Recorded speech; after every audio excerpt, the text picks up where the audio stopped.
दिल विच रह जांदे लोक हज़ारां दे, दिल दे चा दिल विच रह जांदे लोक हज़ारां दे। किसे न साडी दर्द कहानी पाई वे लोको,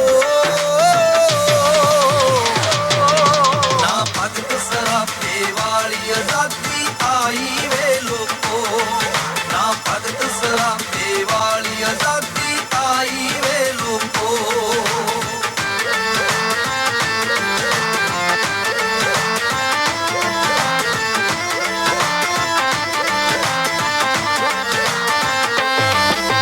हक लैण दी खातर इत्थे मिलदियां डांगां ने, हक लैण दी खातर इत्थे मिलदियां डांगां ने। चौक चराहे सड़कां उत्ते सुणदियां चांगां ने, चौक चराहे सड़कां उत्ते सुणदियां चांगां ने। पशुआं वांगू जांदे नाद बराई वे लोको, ना भगत सरापे वाली आज़ादी आई वे लोको, ना भगत सरापे वाली आज़ादी आई वे लोको।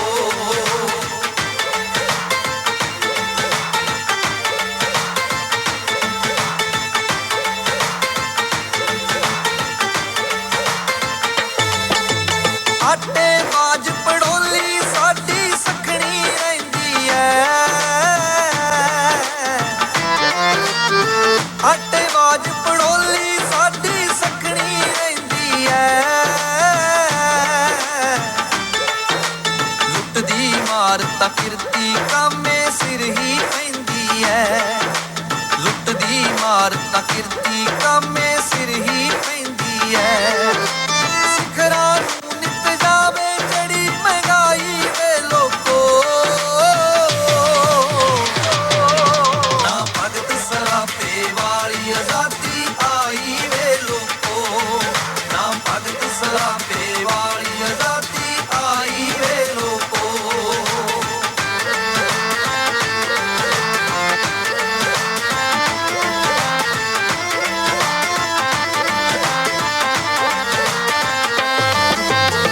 कट्ठे होवो किरती काम्यों वेला होवण दा,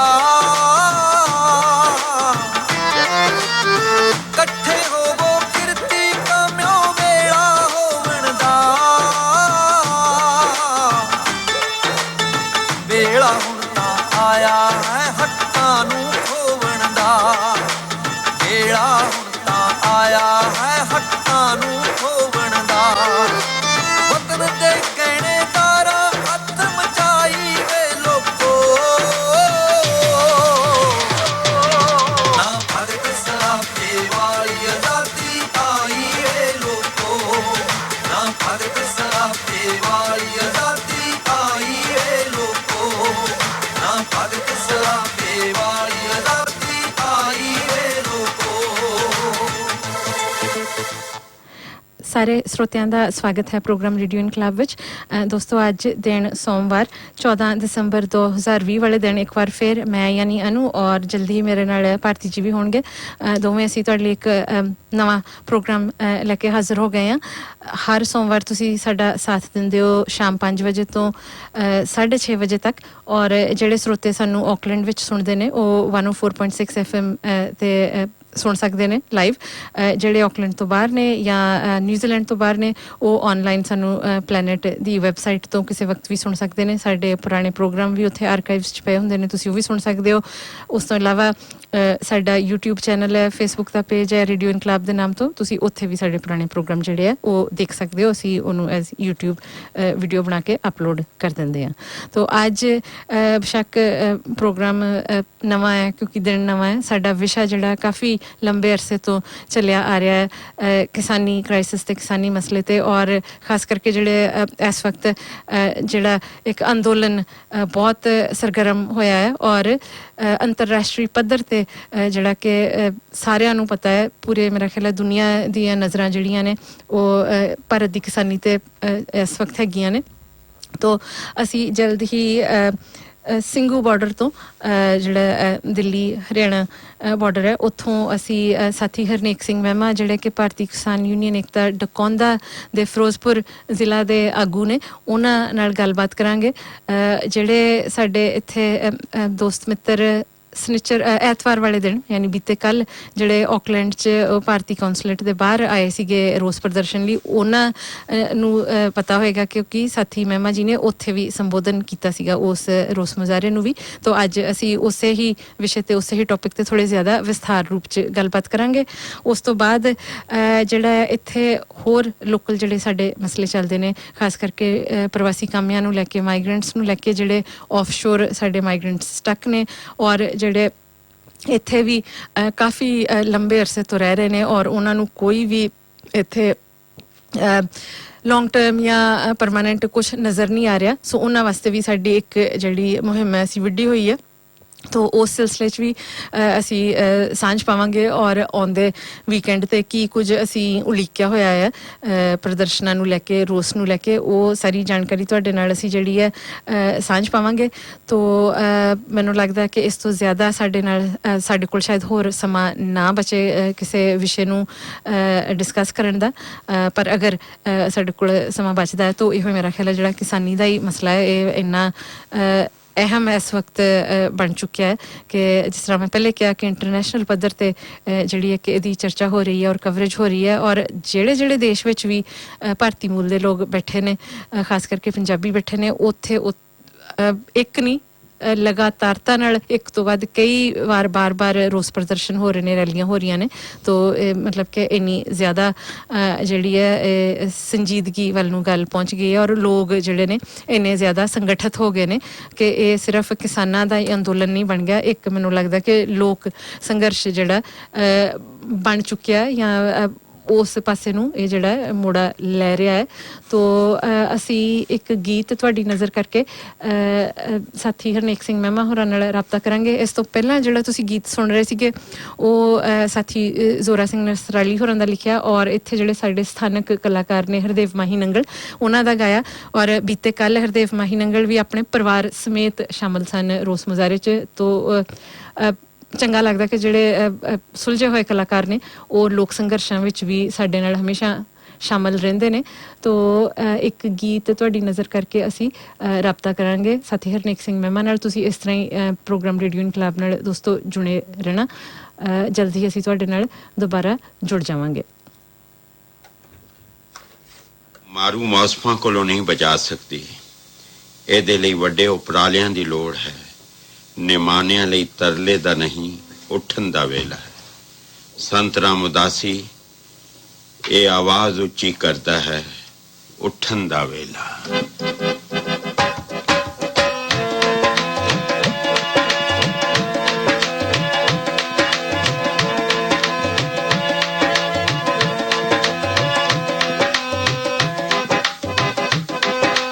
ਉੱਠ ਕੀਤਿਆ ਉੱਠ ਵੇ ਉੱਠਣ ਦਾ ਵੇਲਾ ਜੜ ਵੈਰੀ ਦੀ ਪੁੱਟ ਵੇ ਪੁੱਟਣ ਦਾ ਵੇਲਾ ਉੱਠ ਕੀਤਿਆ ਉੱਠ ਵੇ ਉੱਠਣ ਦਾ ਵੇਲਾ ਜੜ ਵੈਰੀ ਦੀ ਪੁੱਟ ਵੇ ਪੁੱਟਣ ਦਾ ਵੇਲਾ ਤੇਰੇ ਸਿਰ ਤੇ ਚੋ ਚਾਨਣ ਗਏ ਨੇ ਤੇਰੇ ਜੁੱਟ ਵੇ ਜੁੱਟਣ ਦਾ ਵੇਲਾ ਉੱਠ ਕੀਤਿਆ ਉੱਠ ਵੇ ਉੱਠਣ ਦਾ ਵੇਲਾ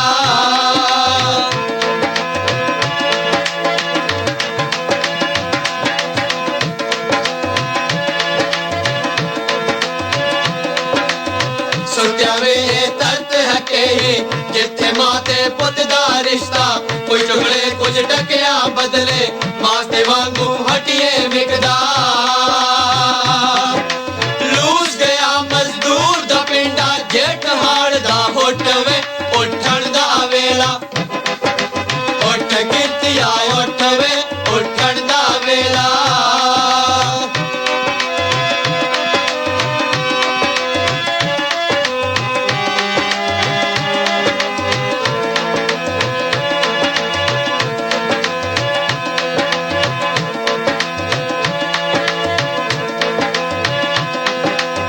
ਜੇ ਰੋਟੀ ਦੀ ਅੱਗ ਚਾਹੀਦੇ ਤਾਂ ਫਿਰ ਸਾਂਭ ਬਰੂ ਮੁੜਕੇ ਦਾ ਮੋਹ ਹੈਗਾ ਤਾਂ ਫਿਰ ਰੱਬ ਕਰੂਦ ਨਾ ਰੱਖੀ ਤੂੰ ਐਟਮ ਦੀ ਤੂੜ ਵਿਚਾਲੇ ਸੁੱਟ ਚਾਨਣ ਦੀ ਮੁੱਠ ਵੇ ਸੁੱਟਣ ਦਾ ਵੇਲਾ ਉੱਠ ਕੀਤਿਆ ਉੱਠ ਵੇ ਉੱਠਣ ਦਾ ਵੇਲਾ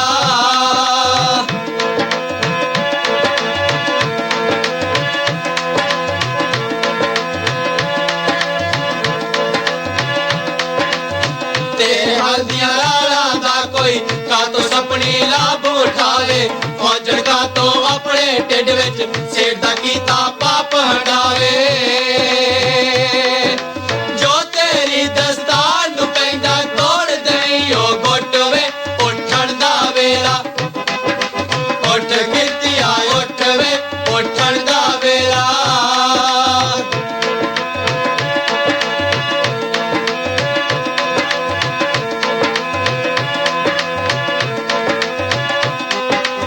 ਸਗਲੇ ਜਗ ਨੂੰ ਪਰਦਾ ਕੋਈ ਕੋਨ ਜਗ੍ਹਾ ਦਾ ਕਿਸੇ ਨੂੰ ਲੱਗਦਾ ਗੋਲੀ ਕਿਸੇ ਦੀ ਹਿੱਕ ਨੂੰ ਮੈਨੇ ਤਗਮਾ ਕਿਸੇ ਦੀ ਹਿੱਕ ਤੇ ਪੱਬਦਾ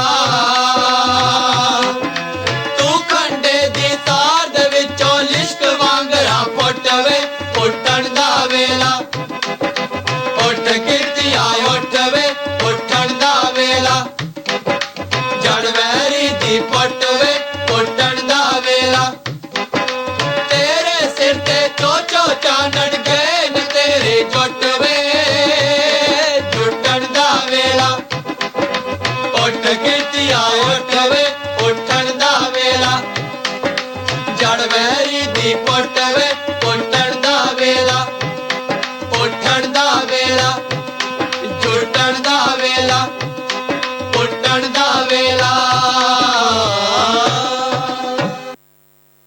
ਗਲ ਲੱਗ ਕੇ ਸੀਰੀ ਦੇ ਜੱਟ ਰੋਵੇ ਗਲ ਲੱਗ ਕੇ ਸੀਰੀ ਦੇ ਜੱਟ ਰੋਵੇ ਕੋਲਾਂ ਵਿੱਚੋਂ ਨੀਰ ਵਗਿਆ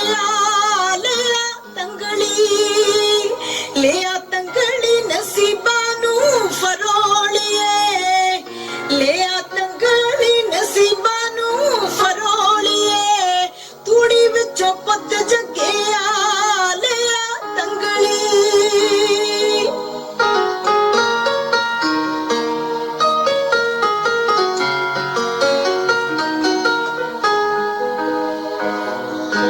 ਸਾਡੇ ਪਿੰਡ ਵਿੱਚ ਤੇਰੇ ਗਲ ਚੀਚੜੇ ਸਾਡੇ ਪਿੰਡ ਵਿੱਚ ਤੇਰੇ ਗਲ ਚੀਚੜੇ ਨੀ ਮੇਰੀ ਜਵਾਨ ਕਣਕੇ ਕੱਲ ਸ਼ਾਹ ਦੇ ਗੋਦਾਮਾਂ ਵਿੱਚੋਂ ਨਿਕਲੇ ਤੂੰ ਸੋਨੇ ਦਾ ਪਟੋਲਾ ਬਣ ਕੇ ਤੂੰ ਵੀ ਬਣ ਗਿਆ ਗਮਾਂ ਦਾ ਗਮੰਤਰੀ ਓਏ ਮੇਰੇ ਬੇਜ਼ੁਬਾਨ ਟੱਗਿਆ ਲਿਆ ਤੰਗਲੀ ਨਸੀਬਾਂ ਨੂੰ ਫਰੋਲੀਏ ਤੂੜੀ ਵਿੱਚੋਂ ਪੁੱਤ ਜੱਗਿਆ ਦੋਸਤੋ ਇਸ ਸਮੇਂ ਸਾਡੇ ਨਾਲ ਸਿੰਘੂ ਬਾਰਡਰ ਤੋਂ ਸਾਥੀ ਹਰਨੇਕ ਸਿੰਘ ਮਹਿਮਾ ਹੋ ਗਏ ਨੇ ਜਿਹੜੇ ਕਿ ਭਾਰਤੀ ਕਿਸਾਨ ਯੂਨੀਅਨ ਡਕੌਂਦਾ ਦੇ ਫਿਰੋਜ਼ਪੁਰ ਜ਼ਿਲ੍ਹਾ ਦੇ ਆਗੂ ਨੇ ਤੋਂ ਉਹਨਾਂ ਨਾਲ ਅਸੀਂ ਗੱਲ ਕਰਨ ਜਾ ਰਹੇ ਹਾਂ ਕਿ ਜਿਹੜੇ ਇਹ 3 ਕਾਲੇ ਕਾਨੂੰਨ ਨੇ ਕਿਸਾਨ ਵਿਰੋਧੀ ਕਾਨੂੰਨ ਨੇ ਉਹਨਾਂ ਦੀ ਥੋੜੀ ਹੋਰ ਵਿਸਥਾਰ ਰੂਪ ਵਿੱਚ ਤਾਂ ਕਿ ਸਾਡੀ ਸਾਰਿਆਂ ਦੀ ਸਮਝ ਜਿਹੜੀ ਆ ਹੋਰ ਪਰਪੱਕ ਬਣ ਸਕੇ ਔਰ ਇਸ ਵਕਤ ਕੀ ਚੱਲ ਰਿਹਾ ਆਉਂਦੇ ਸਮੇਂ 'ਚ ਕੀ ਕੁਝ ਹੋਣ ਜਾਏਗਾ ਇਸ ਕਿਸਮ ਦੀ ਵਾਰਤਾਲਾਪ ਅਸੀਂ ਉਹਨਾਂ ਨਾਲ ਕਰਨ ਜਾ ਰਹੇ ਹਾਂ। ਸਾਥੀ ਜੀ ਸਵਾਗਤ ਹੈ ਤੁਹਾਡਾ ਰੇਡੀਓ ਇਨਕਲਾਬ ਤੇ। ਧੰਨਵਾਦ ਜੀ ਸਤਿ ਜੀ ਮਿਹਰਬਾਨੀ ਜੀ। ਹਾਂਜੀ ਸਾਥੀ ਜੀ ਸਭ ਤੋਂ ਪਹਿਲਾਂ ਅਸੀਂ ਤੁਹਾਡਾ ਤਹਿ ਦਿਲੋਂ ਧੰਨਵਾਦ ਕਰਦੇ ਹਾਂ। ਤੁਸੀਂ ਕੱਲ ਜਿਹੜੀ ਸਾਡੇ ਇੱਥੇ ਨਿਊਜ਼ੀਲੈਂਡ ਦੇ ਵਿੱਚ ਰੈਲੀ ਹੋਈ ਕਿਸਾਨ ਪੱਖੀ ਉਹਦੇ ਵਿੱਚ ਤੁਸੀਂ ਸ਼ਮੂਲੀਅਤ ਕੀਤੀ ਤੇ ਲੋਕਾਂ ਨੂੰ ਸੰਬੋਧਿਤ ਕੀਤਾ ਔਰ ਮਾਫੀ ਵੀ ਮੰਗਦੇ ਅਸੀਂ ਤੁਹਾਨੂੰ ਲੰਬਾ ਟਾਈਮ ਨਹੀਂ ਦੇ ਸਕੇ। ਤੋ ਸਾਥੀ ਜੀ ਸਿੱਧੇ ਆਪਾਂ ਧੰਨਵਾਦ ਜੀ ਮਿਹਰਬਾਨੀ ਜੀ। ਸ਼ੁਕਰੀਆ। ਸੋ ਮੇਰੇ ਖਿਆਲ ਆਪਾਂ ਥੋੜਾ ਪ੍ਰੋਗਰਾਮ 'ਚ ਵੀ ਟ੍ਰੈਫਿਕ ਦੇ ਵਿੱਚ ਫਸ ਗਏ ਸੀ ਲੇਟ ਹੋ ਗਿਆ ਥੋੜਾ ਜਿਹਾ। ਸੋ ਸਾਥੀ ਜੀ ਆਪਾਂ ਗੱਲਬਾਤ ਤੇ ਆਈਏ ਕਿਉਂਕਿ ਹੁਣ ਕਿਸੇ ਨੂੰ ਦੱਸਣ ਦੀ ਲੋੜ ਨਹੀਂ ਕਿ ਭਾਰਤ ਦੇ ਵਿੱਚ ਕੀ ਚੱਲ ਰਿਹਾ ਹੈ। ਸਾਰੀ ਦੁਨੀਆ ਨੂੰ ਪਤਾ ਕਿ ਭਾਰਤ ਦੇ ਵਿੱਚ ਇੱਕ ਕਿਸਾਨਾਂ ਦਾ ਭਾਰਤ ਪੱਧਰੀ ਬਹੁਤ ਵੱਡਾ ਸੰਘਰਸ਼ ਚੱਲ ਰਿਹਾ ਹੈ। ਤਾਂ ਸਾਥੀ ਜੀ ਉਹਦੇ ਵਿੱਚ ਜਿਹੜਾ ਮੀਡੀਆ ਆ ਚਾਹੇ ਉਹ ਪੰਜਾਬੀ ਦਾ ਮੀਡੀਆ ਆ ਚਾਹੇ ਉਹ ਹਿੰਦੀ ਦਾ ਮੀਡੀਆ ਆ ਜਾਂ ਇੱਕ ਇਹੋ ਜਿਹਾ ਵੀ ਮੀਡੀਆ ਆ ਜਿਨ੍ਹਾਂ ਨੇ ਕੁਝ ਬੜੀ ਘੋਖ ਪੜਤਾਲ ਨਹੀਂ ਕੀਤੀ, ਗੋਦੀ ਮੀਡੀਆ ਵੀ ਨਹੀਂ ਹੈਗਾ, ਉਹਦੇ ਵਿੱਚ ਕੁਝ ਪ੍ਰਚਲਿਤ ਗੱਲਾਂ ਨੇ, ਉਹਨੂੰ ਧਿਆਨ ਵਿੱਚ ਰੱਖਦਿਆਂ ਅਸੀਂ ਅੱਜ ਤੁਹਾਡੇ ਨਾਲ ਗੱਲਬਾਤ ਕਰਾਂਗੇ। ਉਹਦੇ ਵਿੱਚ ਹੀ ਜਿਹੜੇ ਇਹ 3 ਕਾਨੂੰਨਾਂ ਜਿਹੜੇ ਕਾਲੇ ਕਾਨੂੰਨ ਨੇ ਉਹਨਾਂ ਦੀ ਗੱਲਬਾਤ ਵਿੱਚ ਆ ਜਾਊਗੀ। ਸੋ ਸਾਥੀ ਜੀ, ਇੱਕ ਕਿਤਾਬ ਹੈਗੀ ਆ, ਤੁਸੀਂ ਸ਼ਾਇਦ ਪੜ੍ਹੀ ਹੋਵੇ, ਨਿਓਮੀ ਕਲਾਈਨ ਦੀ ਸਦਮਾ ਸਿਧਾਂਤ। ਹਾਂਜੀ, ਉਹ ਜੇ ਆਪਾਂ ਉਹਨੂੰ ਧਿਆਨ 'ਚ ਰੱਖੀਏ, ਕਿਉਂਕਿ ਜਦੋਂ ਸਾਡੇ ਜਿਹੜੇ ਕਿਸਾਨ ਆਗੂ ਨੇ ਇਹ ਕਹਿ ਰਹੇ ਨੇ ਕਿ ਸਾਨੂੰ ਤੁਹਾਡੀਆਂ ਜ਼ਮੀਨਾਂ ਅੰਡਾਨੀ ਤੇ ਅੰਡਾਨੀ ਖੋਹ ਲੈਣਗੇ ਜਾਂ ਉਹਨਾਂ ਦੇ ਕੋਲ ਚਲੇ ਜਾਣਗੀਆਂ, ਜਦ ਕਿ ਇਹ ਜਦੋਂ ਏਦਾਂ ਅਸੀਂ ਇਹਨੂੰ ਏਦਾਂ ਸੋਚਦੇ ਹਾਂ ਕਿ ਕਿੱਦਾਂ ਖੋਹ ਲੈਣਗੇ, ਮਤਲਬ ਉਹ ਕੋਈ ਉਹਨਾਂ ਦੇ ਕੋਲ ਕਾਨੂੰਨੀ ਕੋਈ ਹੈ ਨਹੀਂ ਉਹਨਾਂ ਦੇ ਕੋਲ ਪ੍ਰਾਵਧਾਨ ਕਿ ਉਹ ਤੁਹਾਡੀਆਂ ਜ਼ਮੀਨਾਂ ਖੋਹ ਲੈਣਗੇ। ਸੋ ਜਿਵੇਂ ਇਹ ਸਦਮਾ ਸਿਧਾਂਤ ਦਾ ਜਿਹੜਾ ਨਿਓਮੀ ਕਲਾਈਨ ਦਾ ਵੀ ਕਹਿਣਾ ਇਹ ਹੈ ਕਿ ਤੁਹਾਨੂੰ ਇਹਨਾਂ ਇੱਕ ਕਾਰਨਰ ਦੇ ਵਿੱਚ ਧੱਕਤਾ ਜਾਊਗਾ, ਤੁਹਾਡੇ ਜਿਹੜੇ ਹਾਲਾਤ ਨੇ ਉਹ ਤੁਹਾਨੂੰ ਇੰਨਾ ਮਜਬੂਰ ਕਰਤਾ ਜਾਊਗਾ ਕਿ ਕਿਸਾਨ ਖੁਦ ਹੱਥ ਖੜੇ ਕਰ ਦੇਣਗੇ ਵੀ ਖੇਤੀਬਾੜੀ ਕਰਨਾ ਸਾਡੇ ਵੱਸ ਦਾ ਕੰਮ ਨਹੀਂ, ਆਹ ਜ਼ਮੀਨਾਂ ਭਰਾਵੋ ਸਾਡੀਆਂ ਲੈ ਲਓ ਤੇ ਮਾੜੀ ਮੁੱਟੀ ਸਾਨੂੰ ਜਿਹੜੇ ਪੈਸੇ ਦੇ ਕੇ ਸਾਨੂੰ ਬਚਾਓ। ਸੋ ਇਹ ਜ਼ਮੀਨਾਂ ਖੋਹੀਆਂ ਨਹੀਂ ਜਾਣਗੀਆਂ, ਇਹ ਹਾਲਾਤ ਕਿਸਾਨਾਂ ਦੇ ਇਹੋ ਜਿਹੇ ਬਣਾਏ ਜਾਣਗੇ। ਹਾਂ ਜੀ, ਇਹ ਸਾਥੀ ਜੀ ਇਹ ਜਿਹੜੇ ਕਾਨੂੰਨਾਂ ਨੂੰ ਧਿਆਨ 'ਚ ਰੱਖ ਕੇ ਇਹਦੇ ਬਾਰੇ ਗੱਲਬਾਤ ਕਰੋ। ਭਾਰਤੀ ਜੀ, ਗੱਲ ਹੈ ਜੇ ਅਸਲ ਦੇ ਵਿੱਚ ਜੀ ਕਿ ਜਿਹੜਾ ਰਾਜ ਸਰਕਾਰ ਨੂੰ ਜੇ ਆਪਾਂ ਇੱਕ ਪਾਸੇ ਛੱਡ ਦਈਏ, ਰਾਜ ਦੇ ਸੁਭਾਅ ਦੇ ਵਿੱਚ ਤਰਸ, ਦਇਆ ਜਿਹਨੂੰ ਅਸੀਂ ਕਹਿੰਦੇ ਆ, ਤੇ ਨਿਆਂ, ਇਹ ਦੋ ਚੀਜ਼ਾਂ ਕਦੇ ਵੀ ਨਹੀਂ ਹੋਈਆਂ। ਨਾ ਤਾਂ ਰਾਜ ਤਰਸ ਕਰਦਾ ਤੇ ਨਾ ਹੀ ਕਦੇ ਵੀ ਰਾਜ ਨਿਆਂ ਕਰਦਾ ਜੀ। ਮੈਂ ਤੁਹਾਨੂੰ ਇੱਕ ਗੱਲ ਦੱਸਣਾ, ਸਾਡੇ ਫਿਰੋਜ਼ਪੁਰ ਏਰੀਏ ਦਾ ਇੱਕ ਕਾਂਗਰਸੀ ਲੀਡਰ ਹੁੰਦਾ ਸੀ, ਅਬੋਰ ਵਾਲੀ ਸਾਈਡ ਦਾ ਜੀ। ਮੈਨੂੰ ਉਹਦਾ ਨਾਂ ਲੈਣ 'ਚ ਵੀ ਕੋਈ ਨਹੀਂ, ਜਾਖੜ ਹੁੰਦੇ ਸੀ। ਹਾਂਜੀ, ਉਹ ਗ੍ਰਹਿ ਮੰਤਰੀ ਵੀ ਰਹਿ ਚੁੱਕਿਆ ਹੈ, ਭਾਰਤ ਦਾ ਗ੍ਰਹਿ ਮੰਤਰੀ ਵੀ ਰਹਿ ਚੁੱਕਿਆ ਹੈ ਜੀ। ਜਦੋਂ ਗ੍ਰਹਿ ਮੰਤਰੀ ਸੀ ਤਾਂ ਉਹਨਾਂ ਨੇ ਅਬੋਰ ਦੇ ਵਿੱਚ ਆਪਦੇ ਰੂੰ ਦੀਆਂ ਮਿੱਲਾਂ ਲਾਈਆਂ, ਮਤਲਬ ਰੂੰ ਦੇ ਵਿੱਚੋਂ ਵਰੇਵੇਂ ਵੱਖ ਕਰਕੇ ਜੋ ਵੀ ਉਹਦਾ ਉਹ ਸਾਰਾ ਕਰਦੇ ਨੇ। ਤਾਂ ਉਸ ਸਮੇਂ ਤੇ ਸਾਡੇ ਫਾਜ਼ਿਲਕਾ ਤੇ ਇਹ ਸਾਰਾ ਗੁਰੂ ਸਾਹਿਬ ਫਿਰੋਜ਼ਪੁਰ ਏਰੀਆ ਜਿਹੜਾ, ਇਸ ਏਰੀਏ ਦਾ ਪਾਣੀ ਦੇ ਉੱਤੇ ਕੱਟ ਲਾਤੀ ਗਈ ਸਮੇਤ ਅਬੋਰ ਤੋਂ ਲੈ ਕੇ ਗੁਰੂ ਹਰਸਾ ਤੱਕ ਸਾਰੇ ਏਰੀਏ ਦੇ ਪਾਣੀ ਦੇ ਉੱਤੇ ਬੜੀ ਵੱਡੀ ਕੱਟ ਲਾਤੀ ਗਈ ਤੇ ਬੜੀ ਸਾਜ਼ਿਸ਼ ਦੇ ਤਹਿਤ ਨਵੀਆਂ ਜਿਹੜੀਆਂ ਨਹਿਰਾਂ ਸੀ ਜਿਨ੍ਹਾਂ ਦੇ ਵਿੱਚ ਰਾਜਸਥਾਨ ਤੇ ਹਰਿਆਣੇ ਨੂੰ ਪਾਣੀ ਜਾਂਦਾ ਸੀ ਜੀ, ਉਹਨਾਂ ਦਾ ਪਾਣੀ ਵਧਾਤਾ ਤੇ ਕੁਝ ਪਾਕਿਸਤਾਨ ਨੂੰ ਘੱਲਤਾ। ਕਿਸੇ ਨੇ ਕਦੇ ਇਹ ਸੋਚਿਆ ਸੀ ਕਿ ਇੱਕ ਗ੍ਰਹਿ ਮੰਤਰੀ ਇੰਨੀ ਵੱਡੀ ਹਰਾਮਜ਼ਦਗੀ ਕਮੀਨਗੀ ਕਰੇਗਾ ਜੀ ਕਿ ਉਹਦੀਆਂ ਕਾਟਨ ਮਿੱਲਾਂ ਨੂੰ ਰੂੰ ਵੱਧ ਮਿਲੇ ਤੇ ਸਸਤੇ ਭਾਅ ਤੇ ਮਿਲੇ। ਲੱਖਾਂ ਲੋਕਾਂ ਦੇ ਪਾਣੀ ਦੇ ਉੱਤੇ ਕੱਟ ਲਾ ਦਿੱਤਾ ਗਿਆ। ਜਦੋਂ ਪਾਣੀ ਤੇ ਕੱਟ ਲੱਗਾ ਜੀ ਤਾਂ ਉਹ ਕਿਸਾਨ ਜਿਹੜੇ ਝੋਨਾ ਲਾਉਂਦੇ ਸੀ, ਪਾਣੀ ਤੇ ਕੱਟ ਲੱਗਣ ਕਰਕੇ ਉਹ ਕਿਸਾਨ ਕਪਾਹ ਤੇ ਨਰਮੇ ਵਾਲੇ ਪਾਸੇ ਆ ਗਏ ਜੀ। ਜਦੋਂ ਕਪਾਹ ਤੇ ਨਰਮੇ ਦੇ ਹੇਠ ਰਕਬਾ ਵੱਧ ਗਿਆ, ਉਹਦੀ ਪ੍ਰੋਡਕਸ਼ਨ ਵੱਧ ਗਈ, ਤਾਂ ਫਿਰ ਉਹਨਾਂ ਨੇ ਉਸ ਗ੍ਰਹਿ ਮੰਤਰੀ ਸਾਹਿਬ ਨੇ ਆਪਦੀ ਮਨਮਰਜ਼ੀ ਦੇ ਨਾਲ ਮਨਮਰਜ਼ੀ ਦੇ ਭਾਵਾਂ ਤੇ ਸਾਡੇ ਸਾਰੇ ਜ਼ਿਲ੍ਹੇ ਦੇ ਕਿਸਾਨਾਂ ਤੋਂ ਸਮੇਤ ਮਲੋਟ ਵਾਲਾ ਸਾਈਡ ਹੈ ਜਿਹੜਾ ਰਜਵੀਂ ਆਪਦੀ ਲੁੱਟ ਕਰਕੇ ਉਹਨਾਂ ਤੋਂ ਕਪਾਹ ਖਰੀਦੀ। ਸੋ ਵੇਖੋ ਕਿ ਆਪਦੀ ਮਿੱਲ ਨੂੰ ਰੂੰ ਵਾਧੂ ਤੇ ਸਸਤੀ ਦਵਾਉਣ ਵਾਸਤੇ ਲੱਖਾਂ ਲੋਕਾਂ ਦੀ ਕੁਰਬਾਨੀ ਦੇਤੀ। ਪਾਣੀ ਘਟਾਤਾ ਉਹਨਾਂ ਦਾ, ਵੀ ਪਾਣੀ ਉਹਨਾਂ ਨੂੰ ਨਾ ਮਿਲੇ ਤੇ ਆਪੇ ਝੋਨਾ ਨਾ ਲਾਉਣਗੇ, ਆਪੇ ਕਪਾਹ ਬੀਜਣਗੇ ਤੇ ਸਾਨੂੰ ਸਸਤੀ ਮਿਲੇਗੀ। ਇਹ ਆ ਸੁਭਾਅ। ਹੁਣ ਕਿਤੇ ਉਹਨਾਂ ਨੇ ਕਿਸੇ ਤੋਂ ਦਾਨ ਨਾਲ ਥੋੜਾ ਕਿਹਾ ਵੀ ਰੂੰ ਬੀਜੋ, ਕਪਾਹ ਬੀਜੋ, ਕੁੱਟ ਕੇ ਥੋੜਾ ਕਿਹਾ। ਉਹਨਾਂ ਦੀ ਚਾਹ ਸੀ, ਉਹਨਾਂ ਦੀ ਸਕੀਮ ਸੀ।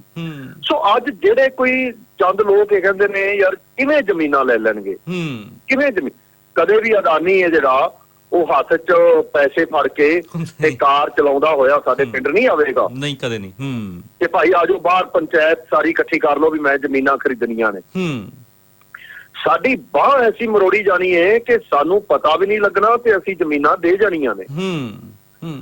ਹੁਣ ਮੈਂ ਜਿਹੜੀ ਇੱਕ ਪਿਛਲੇ ਸਮੇਂ ਤੋਂ ਜਿਹੜਾ ਇੱਕ ਬੜਾ ਰੌਲਾ ਪੈ ਰਿਹਾ ਹੈ ਕਿ ਤੁਸੀਂ ਪੰਜਾਬ ਦੇ ਸ਼ਹਿਰਾਂ ਦੇ ਵਿੱਚ ਚਲੇ ਜਾਓ, ਅੱਛਾ ਸਾਥੀ ਜੀ, ਮੈਨੂੰ ਪਤਾ ਨਹੀਂ ਤੁਸੀਂ ਮੈਨੂੰ ਕਿਉਂ ਆਪਦੇ ਚੈਨਲ ਤੇ ਸੱਦ ਲੈਂਦੇ ਜੀ। ਨਾ ਤਾਂ ਮੈਂ ਕੋਈ ਬੜਾ ਵੱਡਾ ਬੁਲਾਰਾ, ਨਾ ਕੋਈ ਲੀਡਰ, ਤੇ ਮੇਰੀ ਗੱਲ ਕਰਨ ਦਾ ਮੈਂ ਵੀ ਗੱਲ ਕਰ ਜਾਣਾ ਲੰਮੀ। ਹਾਂਜੀ, ਕੋਈ ਨਹੀਂ, ਕੋਈ ਰੌਲਾ ਕਿਉਂਕਿ ਮੈਨੂੰ ਗੱਲ ਥੋੜੇ ਸ਼ਬਦਾਂ ਸਮਝਾਉਣੀ ਨਹੀਂ ਆਉਂਦੀ। ਨਹੀਂ, ਕੋਈ ਚੱਕਰ ਨਹੀਂ, ਖੁੱਲਾ ਟਾਈਮ ਹੈ ਜੀ ਆਪਣੇ ਬਾਅਦ ਚ ਨਾ ਪਛਤਾਇਆ ਜੇ ਵੀ। ਨਹੀਂ, ਅੱਜ ਤਾਂ ਕੋਈ ਚੱਕਰ ਨਹੀਂ। ਫਿਰੋਜ਼ਪੁਰ ਚਲੇ ਜਾਂਦੇ ਨਾ ਅਸੀਂ, ਫਿਰੋਜ਼ਪੁਰ ਵਰਗੇ ਸ਼ਹਿਰ ਦੇ ਵਿੱਚ 10 ਕਦਮ ਜਾਓ ਤੇ ਅੱਗੇ ਲਿਖਿਆ ਹੋਇਆ ਜੀ ਆਈਲੈਟਸ ਕਰ ਲਓ, ਬਾਹਰ ਚਲੇ ਜਾਓ, ਅਮਰੀਕਾ ਚਲੇ ਜਾਓ, ਕੈਨੇਡਾ ਚਲੇ ਜਾਓ, ਆਈਲੈਟਸ ਚਲੇ ਜਾਓ ਜੀ। ਬਾਹਰਲੀਆਂ ਸਟੇਟਾਂ 'ਚ ਕਿਤੇ ਬਿਹਾਰ 'ਚ ਚਲੇ ਜਾਓ, ਇੰਜ ਨਹੀਂ ਹੈਗਾ। ਤੁਸੀਂ ਕੇਰਲਾ 'ਚ ਚਲੇ ਜਾਓ, ਇੰਨਾ ਨਹੀਂ ਹੈਗਾ। ਤਾਂ ਵਜ੍ਹਾ ਕੀ ਹੈ ਕਿ ਕਿਉਂ ਪੰਜਾਬ ਦੇ ਵਿੱਚ ਹੀ ਹਰ ਜਗ੍ਹਾ ਤੇ ਆਈਲੈਟਸ ਹੈ, ਤੇ ਹਰ ਮਤਲਬ ਔਸਤਨ ਹਰ ਸਾਲ 3.5 ਲੱਖ ਦੇ ਕਰੀਬ ਜਿਹੜਾ ਬੱਚਾ ਹੈ ਉਹ ਬਾਹਰ ਚਲਾ ਜਾਂਦਾ। ਕਿਉਂਕਿ ਪੰਜਾਬ ਦੀ ਖੇਤੀ ਘਾਟੇ ਬੰਦਾ ਸੌਦਾ ਬਣ ਗਿਆ। ਇੱਥੇ ਖੇਤੀ ਦੇ ਵਿੱਚ ਬਚਦਾ ਕੁਝ ਨਹੀਂ ਜੀ। ਲੋਕਾਂ ਦੀ ਜਿਹੜੀ ਇੱਥੇ ਆਦਤ ਹੈ, ਚੰਗਾ ਜੀਵਨ ਜੀਣ ਦੀ ਆਦਤ ਹੈ ਆ ਲੋਕਾਂ ਦੀ। ਕਿਉਂਕਿ ਪਹਿਲੋਂ ਉਹ ਚੰਗਾ ਜੀਵਨ ਜੀ ਚੁੱਕੇ ਨੇ ਕੁਝ ਸਮਾਂ। ਵਿਚਲਾ ਥੋੜਾ ਸਮਾਂ ਜਦੋਂ ਖੇਤੀ ਨੇ ਹੁਲਾਰਾ ਲਿਆ ਸੀ, ਜਦੋਂ ਹਰੀ ਕ੍ਰਾਂਤੀ ਵਾਲਾ ਸੱਪ ਨਿਕਲਿਆ ਸੀ ਜੀ, ਜਿੰਨਾ ਚਿਰ ਉਹ ਸੱਪ ਦੇ ਦੰਦ ਨਹੀਂ ਸੀ ਨਿਕਲੇ, ਉਹਦੇ ਸਿਰ 'ਚ ਜ਼ਹਿਰ ਨਹੀਂ ਸੀ ਬਣਿਆ ਸੱਪ ਦੇ, ਉਹਨਾਂ ਚਿਰ ਅਸੀਂ ਚੰਗਾ ਖੇਡੇ ਉਸ ਸੱਪ ਨਾਲ। ਤਾਂ ਜਿਹੜੀ ਉਹ ਚੰਗਾ ਖੇਡਣ ਵਾਲੀ ਆਦਤ ਸਾਡੀ ਬਣ ਗਈ। ਅੱਜ ਜਦੋਂ ਸੱਪ ਨੇ ਸਾਨੂੰ ਡੰਗ ਮਾਰਿਆ, ਜ਼ਹਿਰ ਚੜਿਆ, ਤਾਂ ਅਸੀਂ ਅੱਜ ਵੀ ਉਹੀ ਖੇਡ ਖੇਡਣੀ ਚਾਹੁੰਦੇ ਹਾਂ, ਜਿਹੜੀ ਖੇਡ ਸਾਨੂੰ ਪੰਜਾਬ ਛਡਾ ਕੇ 3.5 ਲੱਖ ਹਰ ਸਾਲ ਦਾ ਬਾਹਰ ਲੈ ਜਾਂਦੀ ਜੀ। ਬਿਲਕੁਲ। ਤਾਂ ਇਹ ਜਿਹੜੀ ਸਾਜ਼ਿਸ਼ ਕੀਤੀ ਗਈ, ਇਹ ਸਿੱਧਾ ਆਉਂਦੇ, ਇਹ ਕਾਰਪੋਰੇਟ ਘਰਾਣੇ ਸਾਮਰਾਜੀ ਲੋਕ ਸਿੱਧਾ ਆਉਂਦੇ ਵੀ ਚਲੋ ਪੰਜਾਬੀਓ ਬਾਹਰ ਚਲੋ, ਤੁਹਾਡੇ ਤੋਂ ਅਸੀਂ ਉੱਥੇ ਕੰਮ ਲੈਣਾ, ਸਾਡਾ ਉੱਥੇ ਕੰਮ ਕਰੋ ਚੱਲ ਕੇ। ਤਾਂ ਅਸੀਂ ਨਹੀਂ ਸੀ ਜਾਣਾ। ਹੁਣ ਉਹਨਾਂ ਨੇ ਸਾਡੀ ਖੇਤੀ ਨੂੰ ਘਾਟੇਬੰਦਾ ਕੀਤਾ। ਪਹਿਲੋਂ ਖੇਤੀ ਘਾਟੇਬੰਦੀ ਹੋਈ, ਸਾਡੀਆਂ ਲੋੜਾਂ ਨਹੀਂ ਪੂਰੀਆਂ ਹੋਈਆਂ, ਤਾਂ ਅਸੀਂ ਆਪਦੀ ਮਰਜ਼ੀ ਨਾਲ ਉਹਨਾਂ ਦੇ ਨੌਕਰ ਬਣ ਲਈ ਵਿਦੇਸ਼ਾਂ 'ਚ ਚਲੇ ਗਏ। ਹੁਣ ਜੇ ਕੋਈ ਕਵੇ ਕਿ ਤੁਹਾਨੂੰ ਵਿਦੇਸ਼ਾਂ, ਜੇ ਕੋਈ ਅੱਜ ਤੋਂ 100 ਸਾਲ ਪਹਿਲੋਂ ਕਹਿੰਦਾ ਕਿ ਪੰਜਾਬੀਓ ਤੁਹਾਨੂੰ ਸਸਤੀ ਲੇਬਰ ਕਰਾਉਣ ਵਾਸਤੇ ਇਹ ਜਿਹੜੇ ਨੇ ਇਹ ਵਿਦੇਸ਼ਾਂ 'ਚ ਲੈ ਜਾਣਗੇ, ਤਾਂ ਸਾਡੇ ਬਾਬੇ ਆਖਦੇ ਨੇ ਐਵੇਂ ਲੈ ਜਾਣਗੇ, ਚੁੱਕ ਕੇ ਲੈ ਜਾਣਗੇ। ਮੈਂ ਨਹੀਂ ਜਾਂਦਾ, ਮੇਰਾ ਪੁੱਤਰ ਨਹੀਂ ਜਾਂਦਾ, ਅਸੀਂ ਕਿਵੇਂ ਲੈ ਜਾਣਗੇ? ਆਹ ਲੈ ਗਏ ਜੇ, ਆਹ ਲਗਾਏ ਜੇ, ਤੁਹਾਨੂੰ 3.5 ਲੱਖ ਹਰ ਸਾਲ ਲਿਜਾਂਦੇ ਪਏ ਜੇ, ਤੇ ਤੁਹਾਨੂੰ ਪਤਾ ਹੀ ਨਹੀਂ ਕਿ ਸਾਨੂੰ ਲਿਜਾਇਆ ਜਾ ਰਿਹਾ। ਅਸੀਂ ਕਹਿੰਦੇ ਅਸੀਂ ਜਾ ਰਹੇ ਹਾਂ, ਅਸੀਂ ਜਾ ਨਹੀਂ ਰਹੇ, ਸਾਨੂੰ ਲਿਜਾਇਆ ਜਾ ਰਿਹਾ। ਬਿਲਕੁਲ ਸਾਥੀ ਜੀ, ਕੋਈ ਸ਼ੱਕ ਨਹੀਂ। ਖੇਤੀ ਨੂੰ ਐਸਾ ਘਾਟੇਬੰਦਾ ਧੰਦਾ ਬਣਾਤਾ ਕਿ ਸਾਨੂੰ ਜਾਣਾ ਪੈ ਰਿਹਾ। ਸੋ ਅੱਜ ਜਿਹੜੇ ਆਉਣ ਵਾਲੇ ਸਮੇਂ 'ਚ ਜਿਹੜੇ ਲੋਕ ਇਹ ਕਹਿ ਰਹੇ ਨੇ ਕਿ ਮੈਂ ਤਾਂ ਨਾ ਦਿਆਂਗਾ, ਮੇਰੀ ਕਿਵੇਂ ਲੈ ਜਾਣਗੇ, ਮੈਂ ਘੱਟ ਬੀਜ ਲਾਂਗਾ। ਹੋਣਾ ਅਸਲ 'ਚ ਇਹ ਆ ਕਿ ਪਹਿਲੋਂ ਜਦੋਂ ਜਿਹੜਾ ਪਹਿਲਾ ਕਾਨੂੰਨ ਹੀ ਸਾਡੀ ਮੰਡੀ ਦਾ ਭੋਗ ਪਾਉਣਾ ਹੈ, ਅੱਜ ਸਾਡੀ ਪੰਜਾਬ ਦੀ ਖੇਤੀ ਖੜੀ ਹੀ ਮੰਡੀ ਦੇ ਸਿਰ ਤੇ ਹੋਈ ਹੈ ਜੀ। ਮੰਡੀ ਤੋਂ ਬਿਨਾਂ ਇਹ ਖੜੀ ਰਹਿ ਸਕਦੀ ਨਹੀਂ। ਇਹਦਾ ਹੁਣ ਇੱਕੋ ਪੈਰ ਰਹਿ ਗਿਆ ਮੰਡੀ, ਦੂਜੇ 3 ਪੈਰ ਇਹਦੇ ਟੁੱਟ ਗਏ ਨੇ। ਇੱਕੋ ਪੈਰ ਇਹ ਸਰਕਾਰੀ ਮੰਡੀ, ਸਰਕਾਰੀ ਖਰੀਦ, ਇਹਦੇ ਸਿਰ ਤੇ ਸਾਡੀ ਖੜੀ। ਪ੍ਰਾਈਵੇਟ ਖਰੀਦ ਜਿਹੜੀ ਲੈ ਕੇ ਆ ਰਹੇ ਨੇ, ਜਿਹੜਾ ਇੱਥੇ ਸਾਡੇ ਅਦਾਨੀ ਦਾ ਇੱਕ ਗੋਦਾਮ ਬਣਿਆ ਮੋਗੇ ਦੇ ਕੋਲ ਜੀ, ਉਹਦਾ ਵੇਖੋ ਸਿਸਟਮ ਕੀ ਹੈ ਕਿ ਤੁਸੀਂ ਟਰਾਲੀ ਲੈ ਕੇ ਜਾਂਦੇ ਨੇ, ਉਹਨਾਂ ਦਾ ਕੰਡਾ ਬਣਿਆ, ਉਹਦੇ ਟਰਾਲੀ ਤੁਹਾਡੀ ਤੁੱਲ ਜਾਂਦੀ ਹੈ, ਕਿੰਨਾ ਵਜਨ ਹੈ। ਉਹਨਾਂ ਦਾ ਇੱਕ ਲਿਫਟ ਜੀ ਬਣੀ ਹੈ, ਉਹਦੇ ਤੇ ਟਰਾਲੀ ਬੈਕ ਕਰਕੇ ਤੁਸੀਂ ਲਾ ਦੇਣਾ। ਉਹਦੇ ਵਿੱਚ ਇੱਕ ਝਾੜੂ ਜਿਹਾ ਵੀ ਬਣਿਆ, ਉਹ ਤੁਹਾਡੀ ਝਾੜੂ ਜਿਹਾ ਮਾਰ ਜਾਂਦਾ, ਆਪਣੇ ਆਪ ਵੱਡਾ ਸਾਰਾ ਝਾੜੂ ਬਣਿਆ, ਟਰਾਲੀ 'ਚ ਵੱਜ ਜਾਂਦਾ, ਟਰਾਲੀ ਸਾਰੀ ਤੁਹਾਡੀ ਖਾਲੀ। ਤੁਸੀਂ ਵਾਪਸ ਲਿਆਉਂਦੇ ਜੇ, ਫਿਰ ਉਸੇ ਕੰਡੇ ਤੇ ਚੜਾਉਂਦੇ ਜੇ, ਤੁਹਾਡੀ ਟਰਾਲੀ ਫਿਰ ਤੁੱਲ ਜਾਂਦੀ ਹੈ। ਤੁਹਾਨੂੰ ਸਾਹਮਣੇ ਵੀ ਤੁਹਾਡੀ ਫਸਲ ਇੰਨੀ ਹੋ ਗਈ ਹੈ ਜੀ। ਆ ਲਓ ਜੀ, ਆਹ ਪਰਚੀ ਲਓ ਤੇ ਉਹ ਤੁਹਾਡਾ ਉੱਥੇ ਚਲੇ ਜਾਓ ਕਾਊਂਟਰ ਤੇ, ਉੱਥੋਂ ਉਹਦੇ ਪੈਸੇ ਲੈ ਕੇ ਜਾਓ ਘਰੇ ਜੀ, ਪੂਰਾ ਰੇਟ। ਕੋਈ ਉੱਥੇ ਲੇਬਰ ਨਹੀਂ ਤੁਹਾਡਾ। ਇੱਥੇ ਸਾਡੇ ਤਾਂ ਲੇਬਰ ਵੀ ਵਿੱਚੋਂ ਮਾਰ ਲੈਂਦੀ ਹੈ ਦਾਜ, 2 ਮਿੰਟ ਘਰੇ ਚਾਹ ਪੀਣ ਆ ਜਾਈਏ ਤਾਂ ਜੀ। ਅਵਾਰਾ ਗਾਵਾਂ ਵੀ ਪੈ ਜਾਂਦੀਆਂ ਨੇ, 2 ਦਿਨ ਲੱਗ ਵੀ ਜਾਂਦੇ ਨੇ ਤਲਾਉਂਦਿਆਂ ਵੀ, ਕਿਤੇ ਬੋਰੀ 'ਚ ਵੀ 200 ਗ੍ਰਾਮ ਵੱਧ ਪਾ ਜਾਂਦੇ ਨੇ। ਸੋ ਇਹ ਸਾਰੇ ਝੰਜਟ ਜਦੋਂ ਖਤਮ ਹੋਣਗੇ, ਇਹ ਜਿਹੜੇ ਝੰਜਟ ਸਾਡੇ ਗਲ 'ਚ ਪਾਏ ਨੇ, ਜਦੋਂ ਖਤਮ ਹੋਣਗੇ ਤਾਂ ਕਿਸਾਨ ਜਾਣਦਾ ਬੁੱਝਦਾ ਹੋਇਆ ਵੀ ਪ੍ਰਾਈਵੇਟ ਮੰਡੀ 'ਚ ਜਾਵੇਗਾ, ਕਿਉਂਕਿ ਉੱਥੇ ਸੁੱਖ ਸਹੂਲਤਾਂ ਜ਼ਿਆਦੀਆਂ ਮਿਲਣਗੀਆਂ ਜੀ। ਤਾਂ ਯਕੀਨੀ ਗੱਲ ਹੈ, ਜਦੋਂ ਪ੍ਰਾਈਵੇਟ ਮੰਡੀ 4-5 ਸਾਲ ਚੱਲੀ ਤੇ ਸਾਡੀ ਮੰਡੀ ਨਹੀਂ ਰਹਿਣੀ ਹੈ। ਬਿਲਕੁਲ ਬਿਲਕੁਲ ਬਿਲਕੁਲ, ਸਾਡੀ ਮੰਡੀ ਦਾ ਭੋਗ ਪਵੇਗਾ। ਪਹਿਲੀ ਗੱਲ ਤਾਂ ਸਾਡੀ ਜਗ੍ਹਾ ਹੀ ਨਹੀਂ ਰਹਿਣੀ, ਕਿਉਂਕਿ ਫਿਰ ਅਸੀਂ ਸਾਰੇ ਇਹ ਸਮਾਜਿਕ ਜੀਵ ਆ ਨਾ, ਸਮਾਜ ਨੇ ਜੈਸਾ ਸਾਨੂੰ ਬਣਾਇਆ ਅਸੀਂ ਤਾਂ ਵੈਸੇ ਬਣੇ ਆ। ਸਾਥੀ ਜੀ, ਮੈਂ ਤੁਹਾਨੂੰ ਕਿਸੇ ਕੋਲ ਡੰਗਰ ਬੰਨਣ ਨੂੰ ਜਗ੍ਹਾ ਘੱਟ ਏ। ਮੈਂ ਤੁਹਾਨੂੰ ਟੋਕਣਾ ਚਾਹੂੰਗਾ, ਕਿਉਂਕਿ ਜਿਹੜੀ ਆ ਤੁਸੀਂ ਗੱਲ ਕੀਤੀ, ਮੇਰਾ ਖਿਆਲ ਆ ਵੀ ਆਪਣੇ ਆਪ ਦੇ ਵਿੱਚ ਇੰਨੀ ਇੰਪੋਰਟੈਂਟ ਆ ਕਿ ਸਰਕਾਰ ਇਸ ਟਾਈਮ ਸਰਕਾਰੀ ਮੰਡੀਆਂ ਖਤਮ ਨਹੀਂ ਕਰਨੀ ਜਾ ਰਹੀ। ਜਦੋਂ ਪ੍ਰਾਈਵੇਟ ਘਰਾਣੇ ਆਪਣੀਆਂ ਮੰਡੀਆਂ ਖੋਲਣਗੇ, ਸਰਕਾਰੀ ਮੰਡੀ ਆਪਣੇ ਆਪ ਅਲੋਪ ਹੋ ਜਾਊਗੀ। ਇਹ ਇੱਕ ਬਹੁਤ ਨੁਕਤਾ ਜਿਹੜਾ ਸਮਝਣ ਵਾਲੀ ਜਿਹੜੀ ਤੁਸੀਂ ਹੁਣੀ ਗੱਲ ਕੀਤੀ ਹੈ। ਬਿਲਕੁਲ ਬਿਲਕੁਲ ਜੀ, ਉਹ ਇਹ ਨਹੀਂ ਕਹਿਣਗੇ ਮੈਂ ਲੈ ਕੇ ਜਾਵਾਂਗਾ ਨਾ ਸਰਕਾਰੀ ਮੰਡੀ ਤੇ ਮੈਨੂੰ ਨਹੀਂ ਕਹਿਣਗੇ ਵੀ ਭਾਈ ਮੈਂ ਨਹੀਂ ਤੇਰਾ ਤੋਲਣਾ, ਲਿਆ ਭਾਈ ਤੋਲਨੇ ਆ ਜੀ, ਲਾ ਦੇ ਢੇਰੀ, ਕੱਲ ਨੂੰ ਪੱਖਾ ਲੱਗੇਗਾ, ਕੱਲ ਨੂੰ ਪੱਖਾ ਲੱਗੇਗਾ। ਇੰਸਪੈਕਟਰ ਦੀ ਮਾਮੇ ਦੀ ਧੀ ਦਾ ਵਿਆਹ ਹੈ, ਉਹ ਆ ਜਾਂਦਾ ਉੱਥੋਂ, ਆ ਕੇ ਤੇਰੀ ਬੋਲੀ ਲਾਵੇਗਾ, ਤੋਲਾਂਗੇ ਤੇਰੀ ਢੇਰੀ ਜ਼ਰੂਰ ਤੋਲਾਂਗੇ ਭਾਈ ਰਾਤ ਦੇ। ਉਹੀ ਕੰਡੇ ਦੇ 50 ਕਿਲੋ ਕਰਕੇ ਤੋਲੇਗੀ, ਉਹੀ 100 ਗ੍ਰਾਮ ਵੱਧ ਜਾਵੇਗੀ, ਉਹੀ ਬਾਅਦ ਚ ਤੋਲ ਕੇ ਤੇ ਲੇਬਰ ਵੀ ਕਹੇਗੀ ਵੀ ਯਾਰ ਕੁਛ ਨਾ ਕੁਛ ਤਾਂ ਦੇ, ਗੱਟਾ ਤਾਂ ਦੇ ਇੱਕ, ਉਹੀ ਗੱਟਾ 1.5 ਗੱਟਾ ਲੇਬਰ ਨੂੰ ਦੇਣਾ ਪਏਗਾ। ਦੂਜੇ ਪਾਸੇ ਸੁੱਖ ਸਹੂਲਤਾਂ ਐਸੀਆਂ ਸਾਨੂੰ ਮਤਲਬ ਬਣਾਉਣਗੇ ਕਿ ਆਉਣਾ ਨਹੀਂ ਲੋਕਾਂ ਨੇ ਮੰਡੀ 'ਚ। ਇੱਕ ਬੰਦੇ ਨੂੰ ਕਹੋਗੇ ਤੁਸੀਂ ਇੱਥੇ ਢੇਰੀ ਲਾ, 2 ਦਿਨ ਵੇਟ ਕਰ, 50 ਕਿਲੋ ਕਰਕੇ ਤੇਰੀ ਤੋਲਾ, ਲੇਬਰ ਵੀ ਲਏਗੀ, ਗਾਵਾਂ ਵੀ ਪੈਣਗੀਆਂ, ਸਾਰਾ ਸਿਆਪਾ ਹੋਵੇਗਾ। ਦੂਜੇ ਪਾਸੇ ਤੁਸੀਂ ਟਰਾਲੀ ਬੈਕ ਲਾ ਕੇ ਉਹਦੀ ਲਿਫਟ ਚੁੱਕਦੇ ਨਹੀਂ ਏ ਤੇ ਪੈਸੇ ਲੈ ਕੇ ਘਰੇ ਆ ਜਾਣਾ, ਤਾਂ ਕਿਸਾਨ ਜਾਏਗਾ ਪ੍ਰਾਈਵੇਟ ਮੰਡੀ 'ਚ। ਹਾਂ ਸਾਥੀ ਜੀ, ਇਹਦੇ ਵਿੱਚ ਉਹਦੀ ਮਜਬੂਰੀ ਬਣ ਜਾਏਗੀ। ਇਹਦੇ ਵਿੱਚ ਇਹੀ ਇਹ ਗੱਲਾਂ ਥੋੜਾ ਹੋਰ ਕੁੱਖਿਆ ਜਾਵੇ। ਹਾਂ, ਜਿਹੜੀਆਂ ਤੁਸੀਂ ਹੁਣ ਗੱਲਾਂ ਕਰ ਰਹੇ ਨੇ, ਤੁਸੀਂ ਤੇ ਸਾਥੀ ਜੀ ਤਰੱਕੀ ਪਸੰਦ ਨਹੀਂ ਹੈਗੇ, ਤੁਸੀਂ ਪ੍ਰੋਗਰੈਸਿਵ ਨਹੀਂ ਹੈਗੇ, ਤੁਸੀਂ ਮਸ਼ੀਨੀਕਰਨ ਨਹੀਂ ਕਰਨਾ ਚਾਹੁੰਦੇ, ਤੁਸੀਂ ਇੱਕ ਪਛਾਣ ਖਿੱਚੂ ਲੋਕ ਹੋ ਤੁਸੀਂ ਸਮਾਜ ਦੇ ਵਿੱਚ, ਜਿਹੋ ਜਿਹੀਆਂ ਗੱਲਾਂ ਤੁਸੀਂ ਕਰ ਰਹੇ ਹੋ। ਇਹਦਾ ਤੁਸੀਂ ਕੀ ਜਵਾਬ ਦਿਓਗੇ?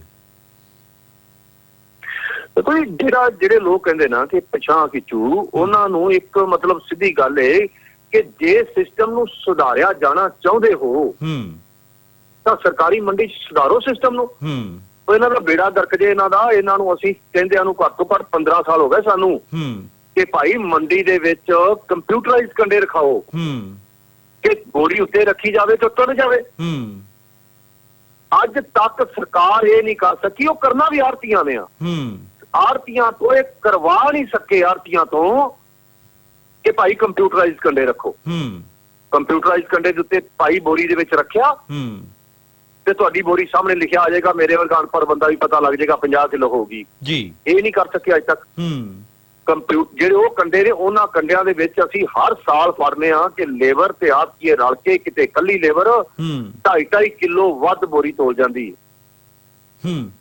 ਜਿਹੜੇ ਅਗਾਂਹ ਵਧੂ ਨੇ ਸਾਨੂੰ ਪਛਾਣ ਖਿੱਚੂ ਦੱਸਦੇ ਪਏ ਨੇ ਪੁਰਾਣੇ ਵਿਚਾਰਾਂ ਵਾਲੇ, ਉਹਨਾਂ ਨੂੰ ਇਹ ਬੇਨਤੀ ਹੈ ਕਿ ਅਗਾਂਹ ਵਧੂ ਜਿਹੜਾ ਪੈਰ ਇਹ ਜ਼ਰੂਰ ਅਦਾਨੀ ਵੱਲ ਹੀ ਪੱਟਿਆ ਜਾਣਾ ਤੇ ਅਗਾਂਹ ਹੋਵਾਂਗੇ। ਚੰਗੇ ਪ੍ਰਬੰਧ ਵਾਲੇ ਪੱਟਾਂਗੇ ਤੇ ਅਗਾਂਹ ਨਹੀਂ ਹੋਵੇਗਾ। ਮੰਡੀਆਂ ਕੱਚੀਆਂ ਪਈਆਂ ਨੇ, ਜੇ ਤਾਂ ਮੰਡੀਆਂ ਨਹੀਂ ਪੱਕੀਆਂ ਹੋਈਆਂ, ਜਿੱਥੇ ਪੱਕੀਆਂ ਹੋਈਆਂ ਨੇ ਉੱਥੇ ਫਰਸ਼ ਨਹੀਂ, ਉੱਥੇ ਇੱਟਾਂ ਨੇ। ਹਰ ਜਿਹੜੀ 10 ਕਿੱਲਿਆਂ ਦੀ ਢੇਰੀ ਉਹਦੇ ਵਿੱਚੋਂ 2 ਮਣ ਜਿਹੜਾ ਇੱਟਾਂ 'ਚ ਵੜ ਜਾਂਦਾ, ਉਹ ਮਗਰੋਂ ਕੱਢਦੇ ਨੇ ਲੇਬਰ ਵਾਲੇ। ਮੇਰੀ ਇਸ ਗੱਲ ਤਾਂ ਹੈ ਨਾ ਸਮਝਿਆ ਜਾਏ, ਕੋਈ ਲੇਬਰ ਵਾਲੇ ਸਾਡੀ ਬੜੀ ਲੁੱਟ ਕਰਦੇ ਨੇ, ਕੋਈ ਲੇਬਰ ਵਾਲੇ ਦੁਸ਼ਮਣ ਨੇ। ਮਤਲਬ ਇੱਕ ਗੱਲ ਹੈ ਬਣੀ ਹੋਈ, ਜਿਹੜਾ ਸਿਸਟਮ ਜੋ ਵੀ ਹੈਗਾ ਮਤਲਬ ਬਣਿਆ ਹੋਇਆ ਜੀ। 4 ਦੀਵਾਰੀ ਨਹੀਂ ਹੈਗੀ ਅੱਜ ਤੱਕ ਮੰਡੀਆਂ ਦੇ ਦੁਆਲੇ। ਰਾਤ ਨੂੰ ਗਾਵਾਂ ਇੰਨਾ ਤੰਗ ਕਰਦੀਆਂ ਨੇ ਨਾ, ਇੰਨਾ ਗਾਵਾਂ ਤੰਗ ਕਰਦੀਆਂ ਕਿਸਾਨ ਨੂੰ ਵੀ ਰਹਿ ਰੱਬ ਦਾ ਨਾ। ਚੋਰੀ ਹੁੰਦੀ ਕਿਸਾਨ ਦੀ, ਉੱਥੇ ਕੋਈ 4 ਦੀਵਾਰੀ ਨਹੀਂ ਹੈਗੀ, ਉੱਥੇ ਕੋਈ ਚੌਕੀਦਾਰ ਨਹੀਂ ਹੈਗਾ, ਉੱਥੇ ਕੋਈ ਗੇਟ ਨਹੀਂ ਹੈਗਾ, ਉੱਥੇ ਕੋਈ ਲਾਈਟ ਦਾ ਪ੍ਰਬੰਧ ਨਹੀਂ ਹੈਗਾ, ਉੱਥੇ ਕੋਈ ਬਿਜਲੀ ਦਾ ਪ੍ਰਬੰਧ ਨਹੀਂ। ਸੋ ਜੇ ਚੰਗਾ ਪ੍ਰਬੰਧ ਕਰਨਾ ਹੈ ਤੇ ਜ਼ਰੂਰੀ ਥੋੜਾ ਵੀ ਚੰਗਾ ਪ੍ਰਬੰਧ ਪ੍ਰਾਈਵੇਟ ਮੰਡੀ ਵਾਲੇ ਪਾਸੇ ਨੂੰ ਹੁੰਦਾ ਹੈ, ਚੰਗਾ ਪ੍ਰਬੰਧ ਇੱਥੇ ਵੀ ਹੋ ਸਕਦਾ, ਉਹੀ ਸੁੱਖ ਸਹੂਲਤਾਂ ਇੱਥੇ ਵੀ ਮਿਲ ਸਕਦੀਆਂ ਨੇ। ਸੋ ਜਿਹੜੇ ਅਗਾਂਹ ਵਧੂ ਨੇ ਉਹਨਾਂ ਨੂੰ ਬੇਨਤੀ ਵੀ ਮੋੜ ਕੱਟੋ ਤੇ ਅਗਾਂਹ ਇੱਧਰ ਨੂੰ ਵਧੀਏ। ਸੋ ਸਾਥੀ ਜੀ ਤੁਸੀਂ ਮੈਂ ਹਾਂਜੀ ਤੁਸੀਂ ਇਹ ਜਿਹੜੀ ਤੁਸੀਂ ਗੱਲ ਬਹੁਤ ਵਧੀਆ ਕੀਤੀ ਹੈ, ਤੁਹਾਡੇ ਕਹਿਣ ਦਾ ਭਾਵ ਇਹ ਹੈ ਕਿ ਸਰਕਾਰ ਅੰਬਾਨੀ ਅਡਾਨੀਆਂ ਦੇ ਉਹਨਾਂ ਦੇ ਸਾਹਮਣੇ ਡਿੱਗ ਪਈ ਹੈ ਕਿ ਸਾਡੇ ਹੱਥ ਖੜੇ ਹੈ, ਸਾਡੇ ਕੋਲੋਂ ਇਹ ਕੰਮ ਜਿਹੜੇ ਤੁਸੀਂ ਕਹਿ ਰਹੇ ਹੋ ਨਹੀਂ ਹੋ ਰਿਹਾ, ਇਹ ਹੁਣ ਤੁਸੀਂ ਕਰੋ। ਫਿਰ ਇਹ ਸਰਕਾਰਾਂ ਚੁਣ ਕੇ ਜਾਣੀਆਂ, ਇਹ ਸਾਰੀ ਡੈਮੋਕ੍ਰੇਸੀ ਦਾ ਕੀ ਰੌਲਾ? ਫਿਰ ਕੋਈ ਦਾ ਮਤਲਬ ਹੀ ਨਹੀਂ ਰਹਿ ਜਾਂਦਾ ਇਹਨਾਂ ਸਰਕਾਰਾਂ ਦਾ, ਜੇ ਇਹ ਕੰਮ ਜਿਹੜੇ ਬੇਸਿਕ ਜਿਹੜੇ ਕੰਮ ਨਹੀਂ ਕਰ ਸਕਦੀਆਂ ਹੈਗੀਆਂ। ਕੋਈ ਮੈਨੂੰ ਤਾਂ ਲੱਗਦਾ ਵੀ ਸਾਡੇ ਹੁਣ ਸਮਾਂ ਹੈ ਵੀ ਸਾਨੂੰ ਰਾਜ ਤੇ ਸਰਕਾਰ ਦੋਵਾਂ ਦੇ ਵਿੱਚ ਫਰਕ ਕਰ ਲੈਣਾ ਚਾਹੀਦਾ।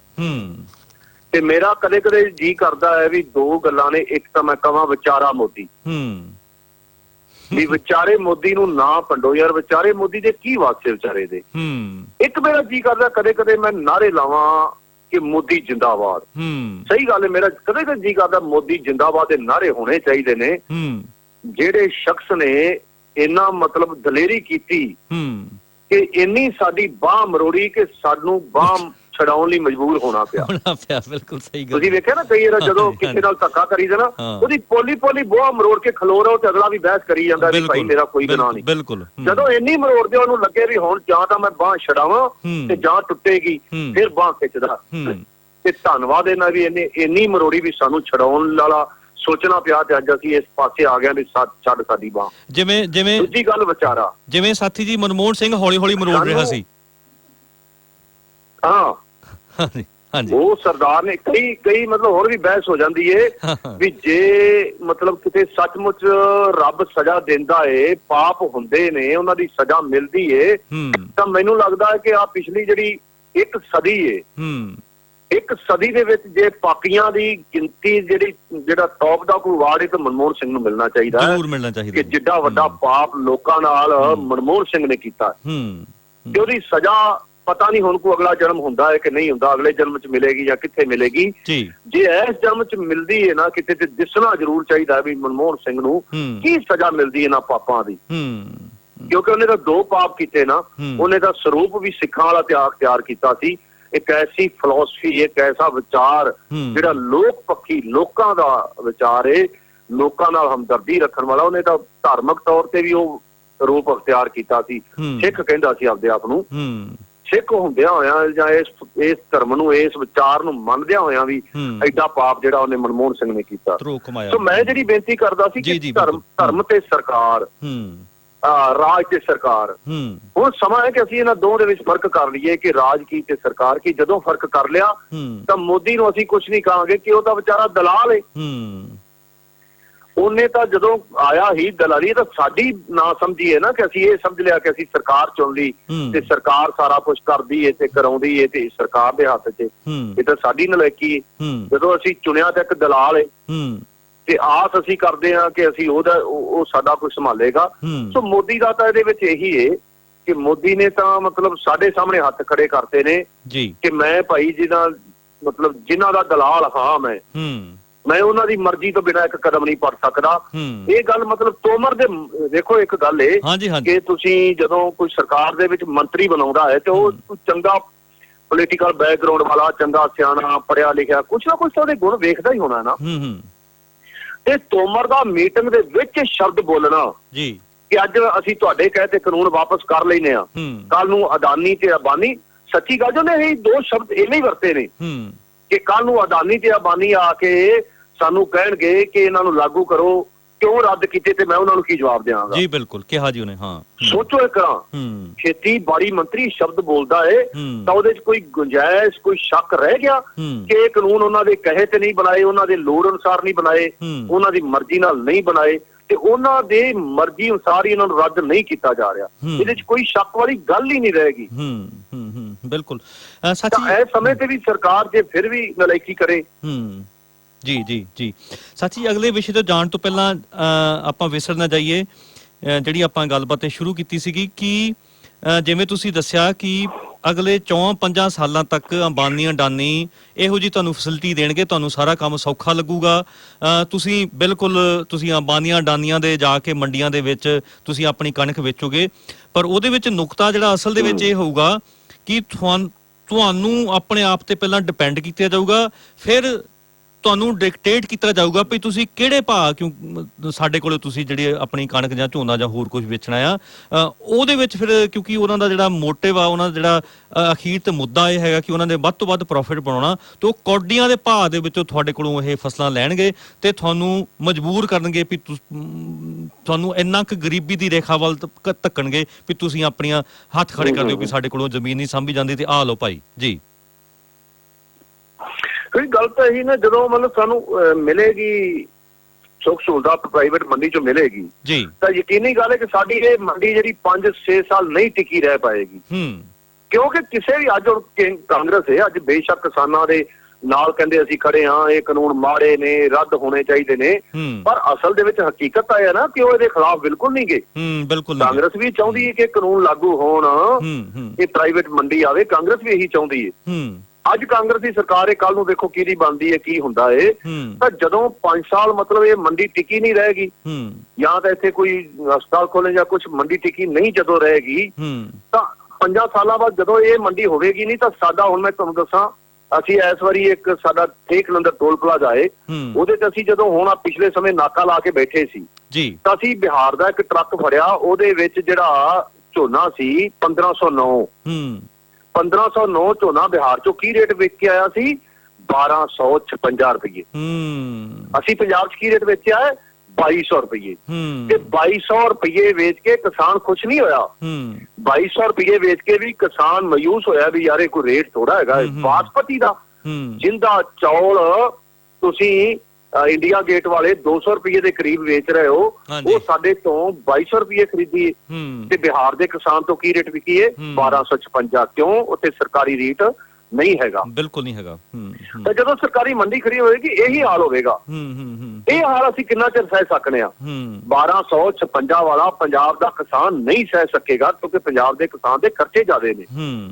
ਕਿੰਨਾ ਚਿਰ ਸਹਿ ਲੇਗਾ? 2 ਸਾਲ ਜਾਂ 3 ਸਾਲ, ਹੱਥੋਂ ਹੱਥ ਫਿਰ ਉਹੀ 4-5 ਸਾਲ। 4-5 ਸਾਲ 1256 ਵਾਲਾ ਜਿਹੜਾ ਤੜਕਾ ਹੈ ਉਹ ਸਹਿਵੇਗਾ।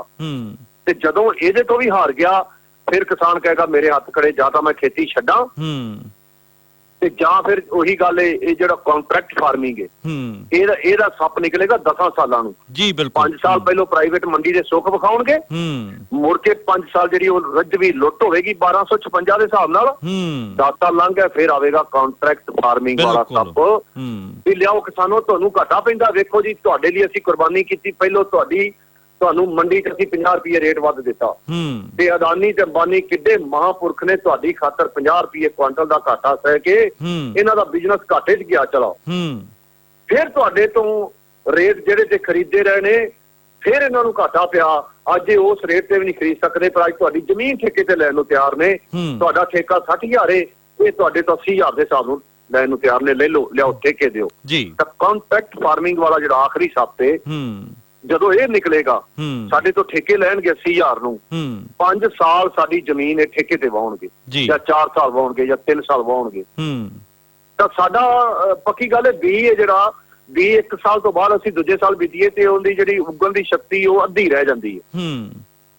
ਤੀਜੇ ਸਾਲ ਬੀਜੀਏ ਤੇ ਉਹਦੀ ਉਗਣ ਦੀ ਸ਼ਕਤੀ ਬਿਲਕੁਲ ਖਤਮ ਹੋ ਜਾਂਦੀ ਹੈ। ਵੇਖੋ ਇਹਨਾਂ ਕਾਨੂੰਨਾਂ ਦੇ ਵਿੱਚ ਜਿਹੜੀ ਵੱਡੀ ਇੱਕ ਗੱਲ ਹੈ, ਆਹ ਗੱਲ ਨੁਕਤਾ ਜਿਹੜਾ ਜੇ ਇਹ ਨੋਟ ਕਰਨ ਵਾਲਾ ਆਪਣੇ ਸਾਰਿਆਂ ਦੇ। ਜੀ ਬਿਲਕੁਲ। ਕਿ 3 ਸਾਲ ਤੋਂ ਬਾਅਦ ਤਾਂ ਬੀਜ ਰਹਿੰਦਾ ਹੀ ਨਹੀਂਗਾ। ਤੇ ਜਦੋਂ ਇਹ ਸਾਡੇ ਕੋਲੋਂ 3 ਸਾਲ ਸਾਡੀ ਜਾਂ 4 ਸਾਲ ਜ਼ਮੀਨ ਬੀਜਣਗੇ, ਪਹਿਲੀ ਗੱਲ ਤਾਂ ਸਾਡੇ ਕੋਲ ਬੀਜ ਅੱਜ ਰਹਿਣਾ ਹੀ ਕੋਈ ਨਹੀਂ, ਸਾਡਾ ਬੀਜ ਖਤਮ ਹੋ ਜਾਏਗਾ। ਜੀ ਸਾਡੇ ਕੋਲ ਬੀਜ ਰਹਿਣਾ ਹੀ ਕੋਈ ਨਹੀਂਗਾ, ਕਿਉਂਕਿ ਬੀਜ ਰੱਖਿਆ 2-3 ਸਾਲ ਬਾਅਦ ਉਹਨੇ ਖਤਮ ਹੋ ਜਾਣਾ। ਇਹਨਾਂ ਕਾਨੂੰਨਾਂ ਦੇ ਵਿੱਚ ਇੱਕ ਸ਼ਰਤ ਹੈ ਕਿ ਕੋਈ ਵੀ ਜਿਹੜੀ ਕੰਟਰੈਕਟ ਫਾਰਮਿੰਗ ਤੇ ਕੋਈ ਵੀ ਕੰਪਨੀ ਜਿਹੜੀ ਲਏਗੀ ਜ਼ਮੀਨਾਂ, ਜੀ ਉਹ ਕਿਸਾਨਾਂ ਨੂੰ ਵਾਪਸ ਜਿਉਂਦਾ ਹੋਇਆ ਅਨਾਜ ਦਾ ਇੱਕ ਦਾਣਾ ਨਹੀਂ ਦੇਗੀ। ਮਤਲਬ ਜਿਉਂਦਾ ਅਨਾਜ ਨਹੀਂ ਦੇਗੀ। ਮਤਲਬ ਜੇ ਕਣਕ ਹੈ ਤਾਂ ਸਾਨੂੰ ਕਣਕ ਨਹੀਂ ਦੇਗੀ, ਆਟਾ ਦੇਗੀ। ਸਾਨੂੰ ਝੋਨਾ ਨਹੀਂ ਦੇਗੀ, ਸਾਨੂੰ ਚੌਲ ਦੇਗੀ। ਸਾਨੂੰ ਮੱਕੀ ਨਹੀਂ ਦੇਗੀ, ਸਾਨੂੰ ਕੋਰਨਫਲੈਕਸ ਦੇਗੀ। ਸਾਨੂੰ ਮੂੰਗੀ ਨਹੀਂ ਦੇਗੀ, ਮੂੰਗੀ ਦੀ ਦਾਲ ਦੇਗੀ। ਸਾਨੂੰ ਛੋਲੇ ਕਦੇ ਨਹੀਂ ਦੇਣਗੇ, ਛੋਲਿਆਂ ਦੀ ਦਾਲ ਦੇਣਗੇ। ਇਹਨਾਂ ਵੱਲੋਂ ਬੀ ਵਾਲਾ ਪੱਤਾ ਕੱਟਿਆ ਗਿਆ ਕਿ ਅਸੀਂ ਇਹਨਾਂ ਤੋਂ ਲੈ ਕੇ ਬੀ ਰੱਖ ਲਾਂਗੇ, ਸਾਡਾ ਬੀ ਰਹਿਣਾ ਨਹੀਂ। ਤਾਂ 5 ਸਾਲਾਂ ਬਾਅਦ ਉਹਨਾਂ ਕਹਿਣਾ, ਜਿਹੜੇ ਲੋਕ ਕਹਿੰਦੇ ਨਾ ਕਿਵੇਂ ਲੈ ਜਾਣਗੇ ਜ਼ਮੀਨਾਂ, 5 ਸਾਲਾਂ ਬਾਅਦ ਉਹਨਾਂ ਕਹਿਣਾ ਵੀ ਭਾਈ ਆਹ ਪਈਆਂ ਜ਼ਮੀਨਾਂ ਆਪਦੀਆਂ ਵਾਹ ਲਓ, ਰੱਖ ਲਓ, ਸਾਨੂੰ ਤਾਂ ਇਹਦੇ 'ਚ ਵੀ ਘਾਟਾ ਪੈਂਦਾ। ਫਿਰ ਉਹ ਗੱਲ ਏ, ਫਿਰ ਉਦੋਂ ਕਿਸਾਨ ਨੇ ਕਹਿਣਾ, ਕਿਉਂਕਿ ਉਦੋਂ ਤਾਂ ਫਿਰ ਵੀਜ਼ੇ ਲੱਗਣੇ ਵੀ ਬੰਦ ਹੋ ਜਾਣੇ ਨੇ ਨਾ, ਉਦੋਂ ਤਾਂ ਪਾਸਪੋਰਟ ਬੰਨੇ ਹੀ ਮਿਲਣਾ, ਪਾਸਪੋਰਟ ਦਫ਼ਤਰ ਹੀ ਨਾ ਬੰਦ ਕਰ ਦੇਣੇ ਵੀ ਹੁਣ ਪਾਸਪੋਰਟ ਲੈ ਕੇ ਨਾ ਕੀ ਕਰਨਾ, ਹੁਣ ਤਾਂ ਕੰਮ ਇਹਨਾਂ ਨੂੰ ਇੱਥੇ ਹੀ ਅੰਬਾਨੀ ਦੇ ਖੇਤ ਮਿਲ ਜਾਣਾ। ਤਾਂ ਫਿਰ ਉਦਣ ਕਰਨਗੇ ਉਹ, ਉਦਣ ਕਿ ਭਾਈ ਹੁਣ ਆਓ ਜ਼ਮੀਨ ਦੇ ਦਿਓ, ਮੈਂ ਵਾਵਾਂਗਾ ਜ਼ਰੂਰ, ਮੈਂ ਇਹਦੀ ਫਸਲ ਬੀਜਾਂਗਾ ਤੇ ਤੁਹਾਨੂੰ ਕੰਮ ਦਿਆਂਗਾ, ਤੁਸੀਂ ਕੰਮ ਕਰਿਆ ਜੇ ਤੇ ਕੰਮ ਕਰਨ ਤੋਂ ਬਾਅਦ ਤੁਹਾਨੂੰ ਦਿਹਾੜੀ ਦਿਆਂਗਾ, ਖਾਇਆ ਜੇ ਪੀਆ ਜੇ ਆਪਦਾ। ਤਾਂ ਅਹੀਂ ਜ਼ਮੀਨਾਂ ਜਾਣੀਆਂ ਨੇ, ਹੋਰ ਕੋਈ ਉਹਨਾਂ ਨੇ ਪੈਸੇ ਲੈ ਕੇ ਨਹੀਂ ਆਉਣਾ। ਵੱਡੀ ਗੱਲ ਇਹ ਵੀ ਮੁੱਲ ਵੀ ਨਹੀਂ ਲੈਣੀਆਂ, ਇੱਕ ਤਾਂ ਹੈਗਾ ਨਾ ਜ਼ਮੀਨਾਂ ਜਾਣੀਆਂ ਨੇ, ਮੁੱਲ ਵੀ ਨਹੀਂ ਲੈਣੀਆਂ, ਲੈਣੀਆਂ ਵੀ ਮੁਫਤ ਨੇ ਉਹਨਾਂ। ਬਿਲਕੁਲ ਬਿਲਕੁਲ ਬਿਲਕੁਲ। ਮੈਂ ਤੁਹਾਨੂੰ ਇੱਕ ਗੱਲ ਸੁਣਾਉਣੀ ਚਾਹੁੰਦਾ, ਮੈਂ ਤੁਹਾਨੂੰ ਇੱਕ ਗੱਲ ਦੱਸਣੀ ਚਾਹੁੰਦਾ। ਮੈਂ ਕੱਲ ਜਦੋਂ ਤੁਹਾਡੇ ਨਾਲ ਗੱਲ ਕਰ ਰਿਹਾ ਸੀ ਤਾਂ ਮੈਂ ਦਿੱਲੀੋਂ ਆਇਆ ਸੀ, ਮੈਂ ਪੰਜਾਬ ਮੇਲ ਤੇ ਰਾਤ, ਉਦੋਂ ਮੈਂ ਸਟੇਸ਼ਨ ਤੇ ਬੈਠਾ ਸੀ ਅਜੇ। ਘਰੇ ਮੈਂ ਆਇਆ ਤੇ ਮੇਰੀ ਮਤਲਬ ਉੱਥੇ ਦਿੱਲੀ ਮੈਨੂੰ ਬੁਖਾਰ ਹੋ ਗਿਆ ਸੀ, ਥੋੜਾ BP ਵੱਧ ਗਿਆ ਸੀ। ਇਹਦੇ ਕਰਕੇ ਮੈਨੂੰ ਇਹ ਮਹਿਸੂਸ ਹੋ ਰਿਹਾ ਵੀ ਮੈਂ ਬਿਮਾਰ ਆ। ਆਉਂਦਿਆਂ ਦੇ ਨਾਲ ਹੀ ਮੈਂ ਮੁੰਡੇ ਨੂੰ ਆਖਿਆ, ਮੈਂ ਕਿਹਾ ਯਾਰ ਰੋਟੀ ਖਾਣ ਨੂੰ ਜੀ ਕਰਦਾ ਏ, ਤੁਸੀਂ ਕਹਿਣਾ ਗੱਲ ਦੇ ਪ੍ਰਾਈਵੇਟ ਕੇਅਰ ਦੇ ਸੁਣਾਉਣ ਲੱਗ ਪਿਆ। ਦੂਜੀ ਰੋਟੀ ਖਾਣ ਨੂੰ ਜੀ ਕਰਦਾ ਏ, ਮੇਥਰੀ ਵਾਲੀ ਤੇ ਚੱਲ ਯਾਰ ਮੇਥਰੀ ਲਿਆਈਏ। ਅਸੀਂ ਖੇਤਰ ਗਏ, ਖੇਤਰੋਂ ਅਸੀਂ ਮੇਥੀ ਤੋੜੀ ਆਪਦੀ, ਉੱਥੋਂ ਬਾਗ ਲੱਗਾ ਛੋਟਾ ਜਿਹਾ, ਮੈਂ ਕਿੰਨੂ ਤੋੜੇ 2, ਕਿੰਨੂ ਖਾਧੇ, ਕਿੰਨੂ ਖਾਂਦਾ ਖਾਂਦਾ ਵਾਪਸ ਲਗਾ ਆਇਆ ਤੇ ਮੇਰਾ ਬੇਟਾ ਸੀ ਨਾਲ ਜੀ। ਮੈਂ ਕਿਹਾ ਵੀ ਕਿੰਨੂ ਮਿੱਠੇ ਹੋ ਗਏ ਨੇ। ਮੇਰਾ ਬੇਟਾ ਕਹਿੰਦਾ ਕੋਨੀ ਆ ਲੈਂਦੇ, ਬਦਾਨੀ ਨੂੰ ਖਵਾ ਲੇਗਾ ਕਿੰਨੂ ਆਪਾਂ ਨੂੰ। ਮੈਂ ਕਿਹਾ ਯਾਰ ਗੱਲ ਤਾਂ ਤੇਰੀ ਠੀਕ ਹੈ ਯਾਰ, ਮੈਨੂੰ ਤਾਂ ਬਿਮਾਰੀ ਦਾ ਇਲਾਜ ਵੀ ਲੱਗਾ ਏ ਵੀ ਜਿਵੇਂ ਮੇਰੀ ਬਿਮਾਰੀ ਦਾ ਇਲਾਜ ਮੇਰੇ ਖੇਤ ਜਾ ਕੇ ਹੋਣਾ, ਕਿਉਂਕਿ ਮੇਰੇ ਪਿਤਾ ਜੀ ਕਾਮਰੇਡ ਸਨ ਤੇ ਉਹ ਸਾਨੂੰ ਜਦੋਂ ਮਤਲਬ ਥੋੜਾ ਠੀਕ ਨਹੀਂ ਰਹਿਣ ਲੱਪੇ ਸਾਨੂੰ ਕਹਿੰਦੇ ਵੀ ਹਰਨੇਕ ਮੇਰਾ ਸੰਸਕਾਰ ਨਾ ਖੇਤਰ ਕਰਿਆ ਜਾ ਆਪਣੇ। ਮੈਂ ਕਿਹਾ ਵੀ ਕੀ ਹੋ ਗਿਆ, ਕਿਉਂ ਐਵੇਂ ਕਹਿੰਦੇ ਜੀ? ਕਹਿੰਦਾ ਮੈਂ ਤੁਹਾਡੇ ਨਾ ਖੇਤਾਂ ਦੀ ਰਾਖੀ ਕਰਾਂਗਾ ਉੱਥੇ। ਕਿਆ ਬਾਤ। ਮੈਂ ਕਿਹਾ ਤੁਸੀਂ ਕਾਮਰੇਡ ਜੇ ਤੁਹਾਨੂੰ ਪਤਾ ਵੀ ਮਰਨ ਤੋਂ ਬਾਅਦ ਬੰਦਾ ਕਿੱਧਰ ਜਾਂਦਾ ਹੈ, ਕੀ ਹੁੰਦਾ? ਕਹਿੰਦਾ ਮੈਨੂੰ ਪਤਾ ਹੈ ਵੀ ਮਰਨ ਤੋਂ ਬਾਅਦ ਮੈਂ ਸੜ ਕੇ ਸੁਆਹ ਹੀ ਹੋਣਾ, ਪਰ ਮੇਰੀ ਇੱਛਾ ਹੈ ਵੀ ਮੈਂ ਸੜ ਕੇ ਸੁਆਹ ਵੀ ਤੁਹਾਡੇ ਨਾਲ ਖੇਤਾਂ 'ਚ ਹੋਵਾਂ, ਆਪਦਿਆਂ 'ਚ ਜਿਹੜੀ ਜ਼ਮੀਨ ਮੈਂ ਬਣਾਈ ਹੈ ਮੈਂ ਉਹਨਾਂ ਖੇਤਾਂ 'ਚ ਸੁਆਹ ਹੋਵਾਂ ਤੇ ਮੈਂ ਉੱਥੇ ਮੇਰੀ ਸੁਆਹ ਵੀ ਰਾਖੀ ਕਰੇਗੀ। ਸੋ ਅਸੀਂ ਆਪਦੇ ਪਿਤਾ ਜੀ ਦਾ ਸੰਸਕਾਰ ਵੀ ਉੱਥੇ ਖੇਤ 'ਚ ਕੀਤਾ। ਉਹਦੇ ਤੋਂ ਬਾਅਦ ਮੇਰੀ ਮਾਤਾ ਜੀ ਚੜ੍ਹਾਈ ਕਰ ਗਿਆ ਸੀ, ਉਹਨਾਂ ਦਾ ਵੀ ਸੰਸਕਾਰ ਉੱਥੇ ਹੀ ਕੀਤਾ। ਮੈਂ ਕਿਹਾ ਗੁਰਪ੍ਰਤਾਪ ਜੇ ਅਦਾਨੀ ਤੇ ਅੰਬਾਨੀ ਆ ਗਏ ਤੇ ਯਾਰ ਇਹ ਤਾਂ ਫਿਰ ਮੇਰੇ ਪਿਓ ਦੀ ਜਿਹੜੀ ਮਿੱਟੀ ਵੀ ਮੇਰੇ ਤੋਂ ਖੋਹ ਲੈਣਗੇ। ਮੈਂ ਹੁਣ ਜਦੋਂ ਮੈਂ ਥੋੜਾ ਜਿਹਾ ਮਾਯੂਸ ਹੁੰਦਾ ਮੈਂ ਉੱਥੇ ਆ ਜਾਣਾ ਜਿੱਥੇ ਮੈਂ ਆਪਦੇ ਪਿਓ ਦਾ ਸੰਸਕਾਰ ਕੀਤਾ, ਕਿਉਂਕਿ ਮੇਰਾ ਮਤਲਬ ਗੁਰੂ ਸੀ ਮੇਰਾ ਪਿਓ। ਮੈਂ ਅੱਜ ਜੋ ਵੀ ਹਾਂ, ਜਿਸ ਤਰ੍ਹਾਂ ਦਾ ਵੀ ਆਇਆ, ਮੈਂ ਆਪਦੇ ਪਿਓ ਦੇ ਕਰਕੇ ਹਾਂ ਜੀ। ਬਿਲਕੁਲ। ਤਾਂ ਮੈਂ ਇਕੱਲਾ ਨਹੀਂ, ਅਸੀਂ ਸਾਰੇ ਪੰਜਾਬੀ, ਕਿੰਨੇ ਲੱਖਾਂ ਕਰੋੜਾਂ ਪੰਜਾਬੀ। ਸਾਡੇ ਸੋਚਣ ਵਾਲੀ ਅੱਜ ਗੱਲ ਹੈ ਕਿ ਜ਼ਮੀਨ ਕੱਲੀ ਮਿੱਟੀ ਨਹੀਂ ਜਾਏਗੀ, ਕੱਲੀ ਸਾਡੇ ਤੋਂ ਚੀਜ਼ ਨਹੀਂ ਜਾਏਗੀ ਜਿੰਦੇ 'ਚ ਅਸੀਂ ਕਣਕ ਬੀਜਦੇ ਹਾਂ। ਸਾਡੇ ਤੋਂ ਸਾਡੇ ਮਾਂ ਪਿਓ, ਉਹਨਾਂ ਦੀ ਜਿਹੜੀ ਮਿੱਟੀ ਹੈ, ਸਾਡੇ ਮਾਂ ਪਿਓ ਦੀ ਸਮਝ, ਸੋਚ ਤੇ ਸੱਚੀ ਗੱਲ ਹੈ, ਮਰੇ ਹੋਣ ਦੇ ਬਾਵਜੂਦ ਵੀ ਅੱਜ ਸਾਡੇ ਮਾਂ ਪਿਓ ਸਾਡੇ ਕੋਲ ਨੇ ਤੇ ਸਾਡੇ ਤੋਂ ਸਾਡੇ ਮਾਂ ਪਿਓ ਵੀ ਖੋਏ ਜਾਣੇ ਨੇ। ਸਾਡੇ ਤੋਂ ਸੁੱਖ ਸੁਵਿਧਾ ਅੱਜ ਜਦੋਂ ਬੰਦਾ ਬਿਮਾਰ ਹੁੰਦਾ ਤਾਂ ਉਹਦੀ ਬਿਮਾਰੀ ਦਾ ਅੱਧਾ ਇਲਾਜ ਖੇਤ ਜਾ ਕੇ ਹੁੰਦਾ। ਜਦੋਂ ਕੋਈ ਬੰਦਾ ਮਾਯੂਸ ਹੁੰਦਾ ਤਾਂ ਉਹਦੇ ਹੌਸਲੇ ਦੀ ਜਗ੍ਹਾ ਹੈ ਜ਼ਮੀਨ ਯਾਰ, ਜ਼ਮੀਨ ਜਾ ਕੇ ਉਹਨੂੰ ਹੌਸਲਾ ਮਿਲਦਾ ਜੀ। ਬਿਲਕੁਲ। ਇਹ ਸਾਰਾ ਕੁਝ ਸਾਡੇ ਤੋਂ ਖੁੱਸਣਾ ਹੈ ਤੇ ਵੱਡੀ ਗੱਲ ਹੈ ਕਿ ਅਸੀਂ ਆਪਦੇ ਹੱਥੀਂ ਹੈ ਸਾਰਾ ਕੁਝ ਦੇਣਾ, ਅਸੀਂ ਆਪਦੇ ਹੱਥੀਂ ਹੈ ਸਾਰਾ ਕੁਝ ਛੱਡਣ ਲਈ ਮਜਬੂਰ ਕੀਤਾ ਜਾਣਾ। ਸਾਨੂੰ ਖੋਇਆ ਨਹੀਂ ਕਿਸੇ ਨੇ, ਸਾਡੇ ਤੋਂ ਖੋਣਾ ਨਹੀਂ, ਸਾਨੂੰ ਮਜਬੂਰ ਕਰਨਗੇ ਸਾਰਾ ਕੁਝ ਛੱਡਣ ਦੀ। ਤਾਂ ਲੋੜ ਅੱਜ ਇਕੱਲੇ ਕੋਈ ਜ਼ਮੀਨ ਦੀ ਰਾਖੀ ਦੀ ਸਵਾਲ ਨਹੀਂ, ਅੱਜ ਬੜੀਆਂ ਚੀਜ਼ਾਂ ਦੀ ਰਾਖੀ ਦੀ ਸਵਾਲ ਹੈ ਜਿਹੜੀ ਅਸੀਂ ਕਰਨੀਆਂ ਨੇ ਜੀ। ਬਿਲਕੁਲ। ਸਾਥੀ ਜੀ, ਇੱਕ ਹੋਰ ਜਿਹੜੀ ਪ੍ਰਚਲਿਤ ਗੱਲ ਫੈਲਾਈ ਜਾ ਰਹੀ ਹੈ ਕਿ ਤੁਸੀਂ ਸਾਲ ਦੇ ਵਿੱਚ 2 ਮਹੀਨੇ ਦਾ ਕੰਮ ਹੁੰਦਾ ਤੁਹਾਨੂੰ ਸਿਰਫ ਝੋਨੇ ਦਾ ਤੇ ਕਣਕ ਦਾ, ਤੇ ਉਸ ਤੋਂ ਬਾਅਦ ਤੁਸੀਂ 10 ਮਹੀਨੇ ਰਹਿੰਦੇ ਜੇ ਵਿਹਲੇ। ਕਿਉਂ ਨਹੀਂ ਤੁਸੀਂ ਇਹ ਫਸਲਾਂ ਨੂੰ ਛੱਡ ਕੇ ਤੁਸੀਂ ਕੋਈ ਸਬਜ਼ੀਆਂ ਉਗਾਓ, ਕੋਈ ਆਰਗੈਨਿਕ ਫਾਰਮਿੰਗ ਕਰੋ ਤੇ ਉਹਦੇ ਬਾਅਦ ਫਿਰ ਕਈ ਉਹ ਫਿਰ ਬਾਕੀ ਬੰਦੇ ਵਿੱਚ ਡਿਸਕਸ਼ਨ ਦੇ ਸੋਸ਼ਲ ਮੀਡੀਆ 'ਤੇ ਸ਼ਾਮਲ ਹੋ ਜਾਂਦੇ ਨੇ ਵੀ ਮੈਂ ਸਬਜ਼ੀਆਂ ਉਗਾਈਆਂ ਤੇ ਮੈਨੂੰ ਲੱਖ ਰੁਪਏ ਮਹੀਨੇ ਦਾ ਆਉਂਦਾ। ਸੋ ਇਹ ਕੀ ਹੈ, ਇਹ ਸਬਜ਼ੀਆਂ ਸੁਬਜ਼ੀਆਂ ਉਗਾਉਣ ਦਾ ਮਤਲਬ ਇਹ ਅਲਟਰਨੇਟਿਵ ਦਾ ਇਹ ਕੀ ਹੈ ਇਹ ਸਾਰਾ ਸਿਲਸਿਲਾ? ਦੇਖੋ ਜੀ, ਮਤਲਬ ਅੱਜ ਕੱਲ ਜਿਸ ਤਰ੍ਹਾਂ ਨਾ ਸੋਸ਼ਲ ਮੀਡੀਆ ਚੱਲਿਆ ਹੋਇਆ, ਇਹਦੇ 'ਚ ਲੋਕ ਮੁੰਡੇ ਕਰਦੇ ਨੇ, ਉਹ ਲਾਈਕ ਲੂਕ ਜੇ ਮਿਲਦੇ ਨੇ ਉਹ ਵੱਧ ਸ਼ੇਅਰ ਕਰਦੇ ਨੇ, ਇਹੋ ਜਿਹਾ ਵਾਹਵਾ ਸਾਰਾ ਪ੍ਰਚੰਡ ਜਿਹਾ ਮੈਨੂੰ ਆਪ ਨੂੰ ਵੀ ਉਹਦੀ ਸਮਝ ਨਹੀਂ ਹੈਗੀ ਕੀ ਹੈ। ਤਾਂ ਇਹਦੇ 'ਚ ਇੱਕ ਅਖਬਾਰੀ ਸਿਆਣਿਆਂ ਦਾ ਇੱਕ ਧੜਾ ਹੈ। ਅਖਬਾਰੀ ਸਿਆਣੇ ਨੇ, ਉਹ ਸਿਰਫ ਲੇਖ ਪੜ੍ਹ ਕੇ ਤੇ ਲੇਖ ਲਿਖ ਕੇ ਸਿਆਣੇ ਬਣੇ ਹੋਏ ਨੇ। ਉਹਨਾਂ ਦਾ ਹੁਣ ਜਿਹੜਾ ਗੋਭੀ ਦੀ ਰਲੀ ਹੋਈ ਹੈ ਨਾ ਜਿਹੜੀ, ਜਿਨ੍ਹਾਂ ਨੇ ਵੀ ਉਹਨਾਂ ਨੂੰ ਲਾਈਕ ਵੀ ਚਾਹੀਦੇ ਨੇ ਸੋਸ਼ਲ ਮੀਡੀਆ ਤੇ, ਉਹਨਾਂ ਨੂੰ ਧਿਆਨ ਵੀ ਚਾਹੀਦਾ ਹੈ। ਜਿਹੜਾ ਅੱਜ ਖੇਤੀ ਦੇ ਵਿੱਚੋਂ ਸਬਜ਼ੀਆਂ 'ਚੋਂ ਲੱਖ ਰੁਪਇਆ ਬਚਦਾ ਪਿਆ ਹੈ, ਮੈਨੂੰ ਜੋ ਮਰਜ਼ੀ ਕਵੇ, ਮੈਂ ਕਹਾਂਗਾ ਸਾਰੇ ਉਹ ਅਖਬਾਰੀ ਸਿਆਣਿਆਂ ਨੂੰ ਬਚਦਾ ਪਿਆ। ਹਕੀਕਤ ਦੇ ਨਾਲ ਉਹਨਾਂ ਦਾ ਕੋਈ ਕਿਸੇ ਕਿਸਮ ਦਾ ਕੋਈ ਵਾਸਤਾ ਹੀ ਨਹੀਂ ਹੈਗਾ।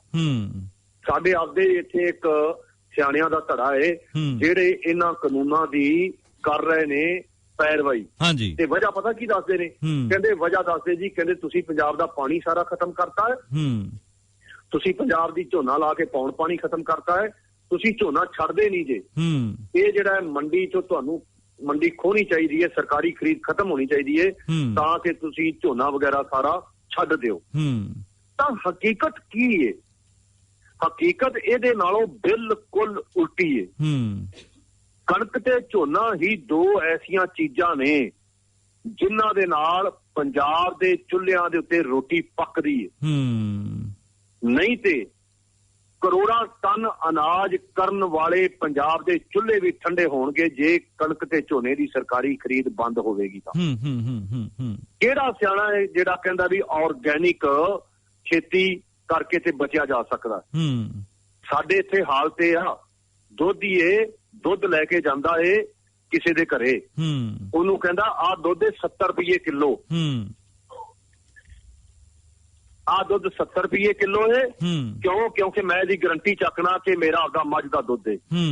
ਆਹ ਦੁੱਧ ਹੈ ਜਿਹੜਾ ਇਹ 40 ਰੁਪਏ ਕਿਲੋ ਹੈ ਤੇ ਮੇਰੀ ਗਰੰਟੀ ਕੋਈ ਨਹੀਂ ਜੇ ਹੈਗੀ, ਮੈਨੂੰ ਨਹੀਂ ਪਤਾ ਕਾਹਦਾ। ਤਾਂ ਘਰ ਵਾਲੇ ਕਹਿੰਦੇ ਨੇ ਇੱਕ ਪਾਈਆ ਜਿਹੜਾ ਜਵਾਕ ਹੈ ਨਿੱਕਾ, ਉਹਦੇ ਵਾਸਤੇ ਆਹ ਗਰੰਟੀ ਵਾਲਾ 70 ਵਾਲਾ ਪਾ ਦੇ, ਤੇ ਦੂਜਾ ਜਿਹੜਾ ਭਰਾਵਾ 40 ਵਾਲਾ ਪਾ ਦੇ, ਵੇਖੀ ਜਾਏਗੀ ਚਾਹ ਕਿੱਡੀ ਕਰਨੀ ਹੈ ਜੋ ਹੋਵੇਗਾ। ਹਾਲਤਾਂ ਇਹ ਨੇ। ਉਹਨਾਂ ਕਰਮਾਂ ਵਾਲਿਆਂ ਨੂੰ ਪੁੱਛੋ ਜਿਹੜੇ ਕਹਿੰਦੇ ਨੇ ਆਰਗੈਨਿਕ ਖੇਤੀ। ਹਾਂ, ਖੇਤੀ ਦੇ ਢੰਗ ਬਦਲਣੇ ਚਾਹੀਦੇ ਨੇ ਸਾਨੂੰ, ਬਦਲਾਂਗੇ ਢੰਗ, ਪਰ ਖੇਤੀ ਦੇ ਢੰਗ ਬਦਲਣ ਦਾ ਇਹ ਨਹੀਂ ਹੈਗਾ ਕਿ ਉਹ ਖੇਤੀ ਜਿਹੜੀ ਸਰਕਾਰੀ ਖਰੀਦ ਬੰਦ ਕਰ ਦਿਓ, ਝੋਨੇ ਦੀ ਬਿਜਾਈ ਬੰਦ ਕਰ ਦਿਓ, ਕਣਕ ਦੀ ਬਿਜਾਈ ਬੰਦ ਕਰ ਦਿਓ, ਮੰਡੀਆਂ ਖਤਮ ਕਰ ਦਿਓ। ਇਹ ਨਹੀਂ ਹੈਗਾ, ਬਦਲਾਂਗੇ। ਕੁਝ ਤਰੀਕੇ ਖੇਤੀ ਦੇ ਸਾਨੂੰ ਜਿਹੜੇ ਨੇ ਬਦਲਣੇ ਚਾਹੀਦੇ ਨੇ, ਕਿਸਾਨਾਂ ਤੋਂ ਬਦਲਵਾਏ ਜਾ ਸਕਦੇ ਨੇ, ਬਦਲੇ ਜਾਣੇ ਚਾਹੀਦੇ ਨੇ, ਬਦਲਣਗੇ ਜੀ। ਤਾਂ ਦੂਜੇ ਪਾਸੇ ਆਰਗੈਨਿਕ ਖਰੀਦਣ ਦੀ ਸ਼ਕਤੀ ਕਿਹਦੇ ਕੋਲ ਹੈਗੀ ਏ? ਪੈਦਾ ਕਰ ਲਓ ਆਰਗੈਨਿਕ। ਆਰਗੈਨਿਕ ਛੱਡ ਕੇ ਜਿਹੜਾ ਦੁੱਧ ਦੀ ਗਰੰਟੀ ਵਾਲਾ ਕੋਈ ਖਰੀਦਣ ਨੂੰ ਤਿਆਰ ਨਹੀਂ ਹੈਗਾ ਕਿ ਦੁੱਧ ਦੀ ਗਰੰਟੀ ਤੇ ਮੈਂ ਇਹ ਖਰੀਦ ਲਵਾਂ। ਉਹ ਬੱਚੇ ਵਾਸਤੇ ਕਹਿੰਦਾ ਮਜਬੂਰੀ ਹੈ, ਮੈਂ ਬੱਚੇ ਨੂੰ ਨਹੀਂ ਮਾਰਾ ਪਿਉਣਾ। ਖਰੀਦ ਸ਼ਕਤੀ ਨਹੀਂ ਹੈਗੀ, ਖਰੀਦਣ ਦੀ ਤਾਕਤ ਨਹੀਂ ਹੈਗੀ। ਅਸੀਂ ਸਾਰਾ ਕੁਝ ਕਰਕੇ ਵੇਖਿਆ, ਭਿੰਡੀ ਕੀ, ਮਿਰਚਾਂ ਕੀ, ਗੋਭੀ, ਲਸਣ, ਮਟਰ, ਹਰ ਚੀਜ਼ ਆਰਗੈਨਿਕ ਪੈਦਾ ਕੀਤੀ। ਉਹ ਇੱਕ ਛੋਟਾ ਤਬਕਾ ਏ 0.2% ਜਿਹੜਾ ਆਰਗੈਨਿਕ ਖਰੀਦ ਸਕਦਾ ਹੈ। ਉਹ ਕਿਹੜੇ ਲੋਕ ਨੇ? ਜਿਹੜੇ ਕੋਈ ਬਹੁਤ ਵੱਡੇ ਸਰਕਾਰੀ ਅਫਸਰ ਨੇ, ਜਾਂ ਜਿਹੜੇ ਕੋਈ ਬਹੁਤ ਵੱਡੇ 2 ਨੰਬਰ ਦਾ ਜਿਨ੍ਹਾਂ ਨੂੰ ਕਮਾਈ ਹੈ, ਉਹ ਕਰ ਲੈਂਦੇ ਨੇ ਕਿ ਅਸੀਂ ਮਹਿੰਗੀ ਖਰੀਦ ਲਵਾਂਗੇ, ਲਿਆਓ ਸਾਨੂੰ ਆਰਗੈਨਿਕ ਦਿਓ। ਜਿਹੜੇ ਕੋਈ ਬਿਮਾਰੀ ਤੋਂ ਬੜੇ ਬਿਮਾਰ ਨੇ ਜੀ, ਆਮ ਲੋਕਾਂ ਦਾ ਤਾਂ ਇਹ ਆ, ਉਹਨਾਂ ਨੂੰ ਤੁਸੀਂ ਵਿਖਾ ਕੇ ਜ਼ਹਿਰ ਦਾ ਟੀਕਾ ਲਾ ਕੇ ਵਿਖਾ ਕੇ 10 ਰੁਪਏ ਸਸਤੀ ਦੇ ਦਿਓ, ਉਹ ਕਹਿਣਗੇ ਕੋਈ ਨਹੀਂ ਹੈ ਜੀ ਜ਼ਹਿਰ, ਸਾਨੂੰ ਕੀ ਆਂਦੀ ਆਉਣ ਦੇ ਜਿਹੜਾ ਕੁਛ ਹੈਗਾ। ਤਾਂ ਇਹ ਜਿਹੜੀ ਆਰਗੈਨਿਕ ਦਾ ਰੌਲਾ ਹੈ ਬਿਲਕੁਲ ਕੋਰਾ ਬਕਵਾਸ ਹੈ। ਇੱਥੇ ਲੋਕਾਂ ਕੋਲ ਖਰੀਦਣ ਦੀ ਸ਼ਕਤੀ ਹੈ ਨਹੀਂ ਗੀ। ਜਦੋਂ ਖਰੀਦ ਸ਼ਕਤੀ ਨਹੀਂ ਹੈਗੀ ਤੇ ਆਰਗੈਨਿਕ ਪੈਦਾ ਕਰਕੇ ਕੀ ਕੀਤਾ ਜਾ ਸਕਦਾ? ਤਾਂ ਜਿਹੜਾ ਲੱਖ ਰੁਪਏ ਦੀ ਕਮਾਈ ਵਾਲਾ ਹੈ ਉਹ ਇੱਕ ਅੱਧਾ ਕੋ ਹੋ ਸਕਦਾ, ਉਹ ਇੱਕ ਅੱਧਾ ਹੋ ਵੀ ਸਕਦਾ ਸੀ ਕਿ ਨਹੀਂ। ਪਰ ਜੇ ਉਹਦੀ ਜਗ੍ਹਾ ਤੇ 3 ਕਰੋੜ ਹੋਵੇਗਾ ਤਾਂ 3 ਕਰੋੜ ਦੀ ਖਰੀਦਣ ਵਾਲਾ ਕੌਣ ਹੋਵੇਗਾ? ਜੀ ਬਿਲਕੁਲ ਸਹੀ। ਇਹ ਗੱਲ ਗਲਤ ਹੈ। ਝੋਨਾ ਛੱਡ ਦਿੰਦੇ ਆ, ਝੋਨਾ ਛੱਡ ਕੇ ਕਿਹੜੀ ਫਸਲ ਹੈ ਜਿਹਦਾ ਸਾਨੂੰ ਰੇਟ ਦੀ ਗਰੰਟੀ ਹੈ? ਕਿਹੜੀ ਫਸਲ ਹੈ ਜਿਹਦੀ ਸਾਨੂੰ ਰੇਟ ਦੀ ਗਰੰਟੀ ਹੈ? ਤੇ ਫਿਰ ਝੋਨਾ ਛੱਡ ਕੇ ਪੈਦਾ ਕੀਤੀ ਅੱਜ ਤੁਸੀਂ ਵੇਖ ਲਓ ਜਿਹੜੀਆਂ ਸਬਜ਼ੀਆਂ ਨੇ, ਇਹ ਸਾਰਾ 2.5% ਜਿਹੜੀਆਂ ਸਬਜ਼ੀਆਂ ਨੇ, ਬਾਕੀ ਝੋਨਾ ਹੀ ਝੋਨੇ ਦੇ ਸਮੇਂ ਤੇ ਹੁੰਦਾ। ਕਣਕ ਦੇ ਸਮੇਂ ਤੇ ਜਿਹੜਾ 3% ਸਬਜ਼ੀਆਂ ਹੁੰਦੀਆਂ ਨੇ, ਬਾਕੀ ਸਾਰੀ ਕਣਕ ਹੁੰਦੀ ਹੈ। ਇਹ 2.5 ਤੇ 3% ਨੇ ਝੋਨੇ ਤੇ ਸਬਜ਼ੀਆਂ। ਤਾਂ ਉਹਨਾਂ ਦੀ ਜਿਹੜੀ ਪ੍ਰੋਡਕਸ਼ਨ ਇੰਨੀ ਵੱਧ ਜਾਂਦੀ ਹੈ ਵੀ ਉਹ ਰੂੜੀਆਂ ਤੇ ਸੱਟਣੀਆਂ ਪੈਂਦੀਆਂ ਨੇ। ਜਿਹੜੇ ਸਿਆਣੇ ਕਹਿੰਦੇ ਨੇ ਝੋਨਾ ਛੱਡ ਹੀ ਦਿਓ, ਜਿੱਦਾਂ 98% ਹੋਰ ਨਾਲ ਸਬਜ਼ੀਆਂ ਹੋਣਗੀਆਂ, ਜਿਹੜਾ ਉਹ ਕੌਣ ਖਰੀਦੇਗਾ ਉਹਨਾਂ ਨੂੰ? ਕਿੱਥੇ ਵੇਚਾਂਗੇ ਉਹਨਾਂ ਨੂੰ? ਕਿੱਥੇ ਲਾਗਤ ਉਹਨਾਂ ਦੀ ਇੰਨੀ? ਕਿੱਥੇ ਐਕਸਪੋਰਟ ਕਰਨਗੇ? ਇੱਕ ਧੜਾ ਮੇਰੇ ਸੂਝਵਾਨ ਭਰਾਵਾਂ ਦਾ ਜਿਹੜੇ ਕਹਿੰਦੇ ਆਪਾਂ ਕਾਰਪੋਰੇਟ ਆਪਦੀਆਂ ਸੁਸਾਇਟੀਆਂ ਬਣਾਈਏ ਤੇ ਆਪਦਾ ਵੇਚੀਏ, ਉਹਨਾਂ ਵੀ ਮੇਰੇ ਭਰਾਵਾਂ ਨੂੰ, ਉਹਨਾਂ ਨੇ ਵੀ ਕੋਈ ਇਹਦੇ ਤੇ ਸਟੱਡੀ ਨਹੀਂ ਕੀਤੀ ਹੋਈ ਕਿ ਕਿਵੇਂ ਕਾਰਪੋਰੇਟ ਸੁਸਾਇਟੀਆਂ ਨੇ ਕਿੰਨਾ ਪੈਦਾ ਕਰਨਗੀਆਂ। ਸਾਡੇ ਇੱਥੇ ਇੱਕ ਹੈਗੀ ਕਾਰਪੋਰੇਟ ਸੁਸਾਇਟੀ ਹੈ, ਉਹਨਾਂ ਦੇ ਦੁਕਾਨ ਵੀ ਬਣਾਈ ਹੋਈ ਹੈ। ਉਹ ਜਦੋਂ ਜਾਓ ਉਹ ਮੱਖੀਆਂ ਮਾਰਦਾ ਪਿਆ ਹੁੰਦਾ ਹੈ, ਕਿਉਂਕਿ ਕਾਰਪੋਰੇਟ ਸੁਸਾਇਟੀ ਦਾ ਪੈਦਾ ਕੀਤਾ ਹੋਇਆ ਉਹਨੂੰ ਖਰੀਦਣ ਵਾਲਾ ਹੀ ਕੋਈ ਨਹੀਂ ਹੈਗਾ। ਵਹਿਮ ਇੱਕ ਅਖਬਾਰੀ ਸਿਆਣਪ ਹੈ, ਇਹ ਹਕੀਕਤ ਨਾਲ ਇਹਦਾ ਕੋਈ ਵਾਸਤਾ ਨਹੀਂਗਾ, ਜ਼ਮੀਨ ਨਾਲ ਇਹਦਾ ਕੋਈ ਵਾਸਤਾ ਨਹੀਂ। ਸਿਰਫ ਅਖਬਾਰੀ ਸਿਆਣਪ ਹੈ ਕਿ ਆਰਗੈਨਿਕ ਪੈਦਾ ਕਰੋ, ਝੋਨੇ ਤੇ ਕਣਕ ਚੋਂ ਨਿਕਲੋ। ਅੱਜ ਦੀ ਘੜੀ ਝੋਨੇ ਤੇ ਕਣਕ ਤੋਂ ਨਿਕਲ ਕੇ ਕੋਈ ਫਸਲ ਨਹੀਂ ਹੈਗੀ ਪੰਜਾਬ ਕੋਲ ਜਿਹੜੀ ਉਹ ਬੀਜ ਸਕਣ। ਅੱਜ ਦੇ ਸਮੇਂ ਆਰਗੈਨਿਕ ਦੀ ਕੋਈ ਮੰਗ ਨਹੀਂ ਹੈਗੀ ਕਿ ਜਿਹੜੀ ਮੰਗ ਦੇ ਅਨੁਸਾਰ ਅਸੀਂ ਪੈਦਾ ਕਰ ਸਕੀਏ। ਇਹ ਸਿਰਫ ਅਖਬਾਰੀ ਸ਼ਾਨ। ਜੀ ਬਿਲਕੁਲ ਸਾਥੀ ਜੀ, ਵੈਸੇ ਤੁਸੀਂ ਇਸ ਗੱਲ ਦਾ ਜਵਾਬ ਆਪਣੇ ਪਹਿਲੀ ਗੱਲਬਾਤ ਕਰ ਹੀ ਚੁੱਕੇ ਹੋ। ਇਹ ਵੀ ਇੱਕ ਗੱਲ ਕਹੀ ਜਾ ਰਹੀ ਹੈ ਕਿ ਜਿੰਨਾ ਜ਼ੋਰ ਕਿਸਾਨਾਂ ਨੇ ਇਸ ਬਿੱਲਾਂ ਨੂੰ ਰੱਦ ਕਰਾਉਣ ਲਈ ਲਾਇਆ ਹੋਇਆ ਆ, ਉਹ ਆਪਣੀਆਂ ਜਿਹੜੀਆਂ ਕੋਆਪਰੇਟਿਵ ਸੁਸਾਇਟੀਆਂ ਕਿਉਂ ਨਹੀਂ ਬਣਾਉਂਦੇ, ਉਹ ਆਪਸ 'ਚ ਮਿਲ ਕੇ ਖੇਤੀ ਕਿਉਂ ਨਹੀਂ ਕਰਦੇ। ਅਸਲ ਦੇ ਵਿੱਚ ਜਿੱਦਾਂ ਤੁਸੀਂ ਪਹਿਲਾਂ, ਕਿਉਂਕਿ ਕਹਾਣੀ ਬਿਲਕੁਲ ਉਲਟ ਆ, ਅਸਲ ਦੇ ਵਿੱਚ ਜਿਹੜੇ ਕਿਸਾਨਾਂ ਨੇ ਪਹਿਲਾਂ, ਜਿਵੇਂ ਮੰਡੀ ਬੋਰਡ ਹੋ ਗਿਆ ਜਾਂ ਹੋਰ ਕੋਆਪਰੇਟਿਵ ਸੁਸਾਇਟੀਆਂ ਨੇ, ਉਹ ਆਪਣੀ ਮਿਹਨਤ ਦੇ ਨਾਲ, ਚਾਹੇ ਉਹ 'ਚ ਕਰਪਸ਼ਨ ਵੀ ਹੈਗੀ ਜਿਵੇਂ ਤੁਸੀਂ ਕਿਹਾ, ਸਗੋਂ ਤੇ ਉਹ ਜਿਹੜੀਆਂ ਬਣ ਚੁੱਕੀਆਂ ਨੇ, ਇਹ ਕਾਨੂੰਨਾਂ ਦੇ ਆਉਣ ਨਾਲ ਜਿਹੜੇ ਬਣੀਆਂ ਸੰਸਥਾਵਾਂ ਨੇ ਉਹ ਖਤਮ ਹੋਣਗੀਆਂ। ਸੋ ਇਹਦੇ ਬਾਰੇ ਵੀ ਥੋੜਾ ਜਿਹਾ ਚਾਨਣਾ ਪਾਓ। ਜਿਹੜੇ ਕਹਿੰਦੇ ਕਿ ਕੋਆਪਰੇਟਿਵ ਮੰਡੀਆਂ ਜਾਂ ਕੋਆਪਰੇਟਿਵ ਸੁਸਾਇਟੀਆਂ ਬਣਾਓ, ਮੰਡੀ ਬੋਰਡ ਕੋਆਪਰੇਟਿਵ ਮੰਡੀ ਹੈ, ਮੰਡੀ ਬੋਰਡ ਕੋਆਪਰੇਟਿਵ ਸੁਸਾਇਟੀ ਹੈ, ਸਾਡੀ ਕਿਸਾਨਾਂ ਦੀ ਹੈ। ਪਰ ਗੱਲ ਤਾਂ ਵੀ ਉਹਦੇ ਚ ਪ੍ਰਬੰਧ ਕੀ ਹੈਗੇ ਨੇ। ਜਿਹੜੇ ਕਹਿੰਦੇ ਕੋਆਪਰੇਟਿਵ ਸੁਸਾਇਟੀਆਂ ਬਣਾਈਏ ਜਾਂ ਸਾਂਝੀ ਖੇਤੀ ਆ, ਉਹ ਸਾਂਝੀ ਖੇਤੀ ਹੀ ਏ, ਉਹ ਸਾਂਝੀ ਮੰਡੀ ਏ, ਉਹਦੇ ਸਾਰੇ ਪ੍ਰਬੰਧ ਅਸੀਂ ਆਪ ਕਰਨੇ ਆ, ਮੰਡੀ ਬੋਰਡ ਦੇ ਪ੍ਰਬੰਧ ਅਸੀਂ ਆਪ ਕਰਨੇ ਆ, ਮੰਡੀ ਬੋਰਡ ਦਾ ਚੇਅਰਮੈਨ ਅਸੀਂ ਆਪ ਬਣਾਉਣੇ ਆ। ਹਾਂ ਬੇਸ਼ੱਕ ਸਿਸਟਮ ਦਾ ਹਿੱਸਾ, ਸਿਸਟਮ ਦੇ ਹਿੱਸੇ ਦੀ ਤਰ੍ਹਾਂ ਹੀ ਉਹਦੇ ਚ ਵੀ ਉਨਤਾਈਆਂ, ਉਹਦੇ ਚ ਵੀ ਕਰਪਸ਼ਨ, ਸਾਰਾ ਕੁਛ ਹੈ ਆ, ਪਰ ਉਹ ਹੈ ਤਾਂ ਕੋਆਪਰੇਟਿਵ ਸਾਡਾ, ਅਸੀਂ ਉਹਦਾ ਚੇਅਰਮੈਨ ਬਣਾਉਣੇ ਆ, ਅਸੀਂ ਉਹਦੇ ਅਫਸਰ ਬਣਾਉਣੇ ਆ, ਅਸੀਂ ਆਪ ਹੀ ਉਹਨੂੰ ਚਲਾਉਣੇ ਆ, ਸਾਡੇ ਹੀ ਅੰਡਰ ਹੈ।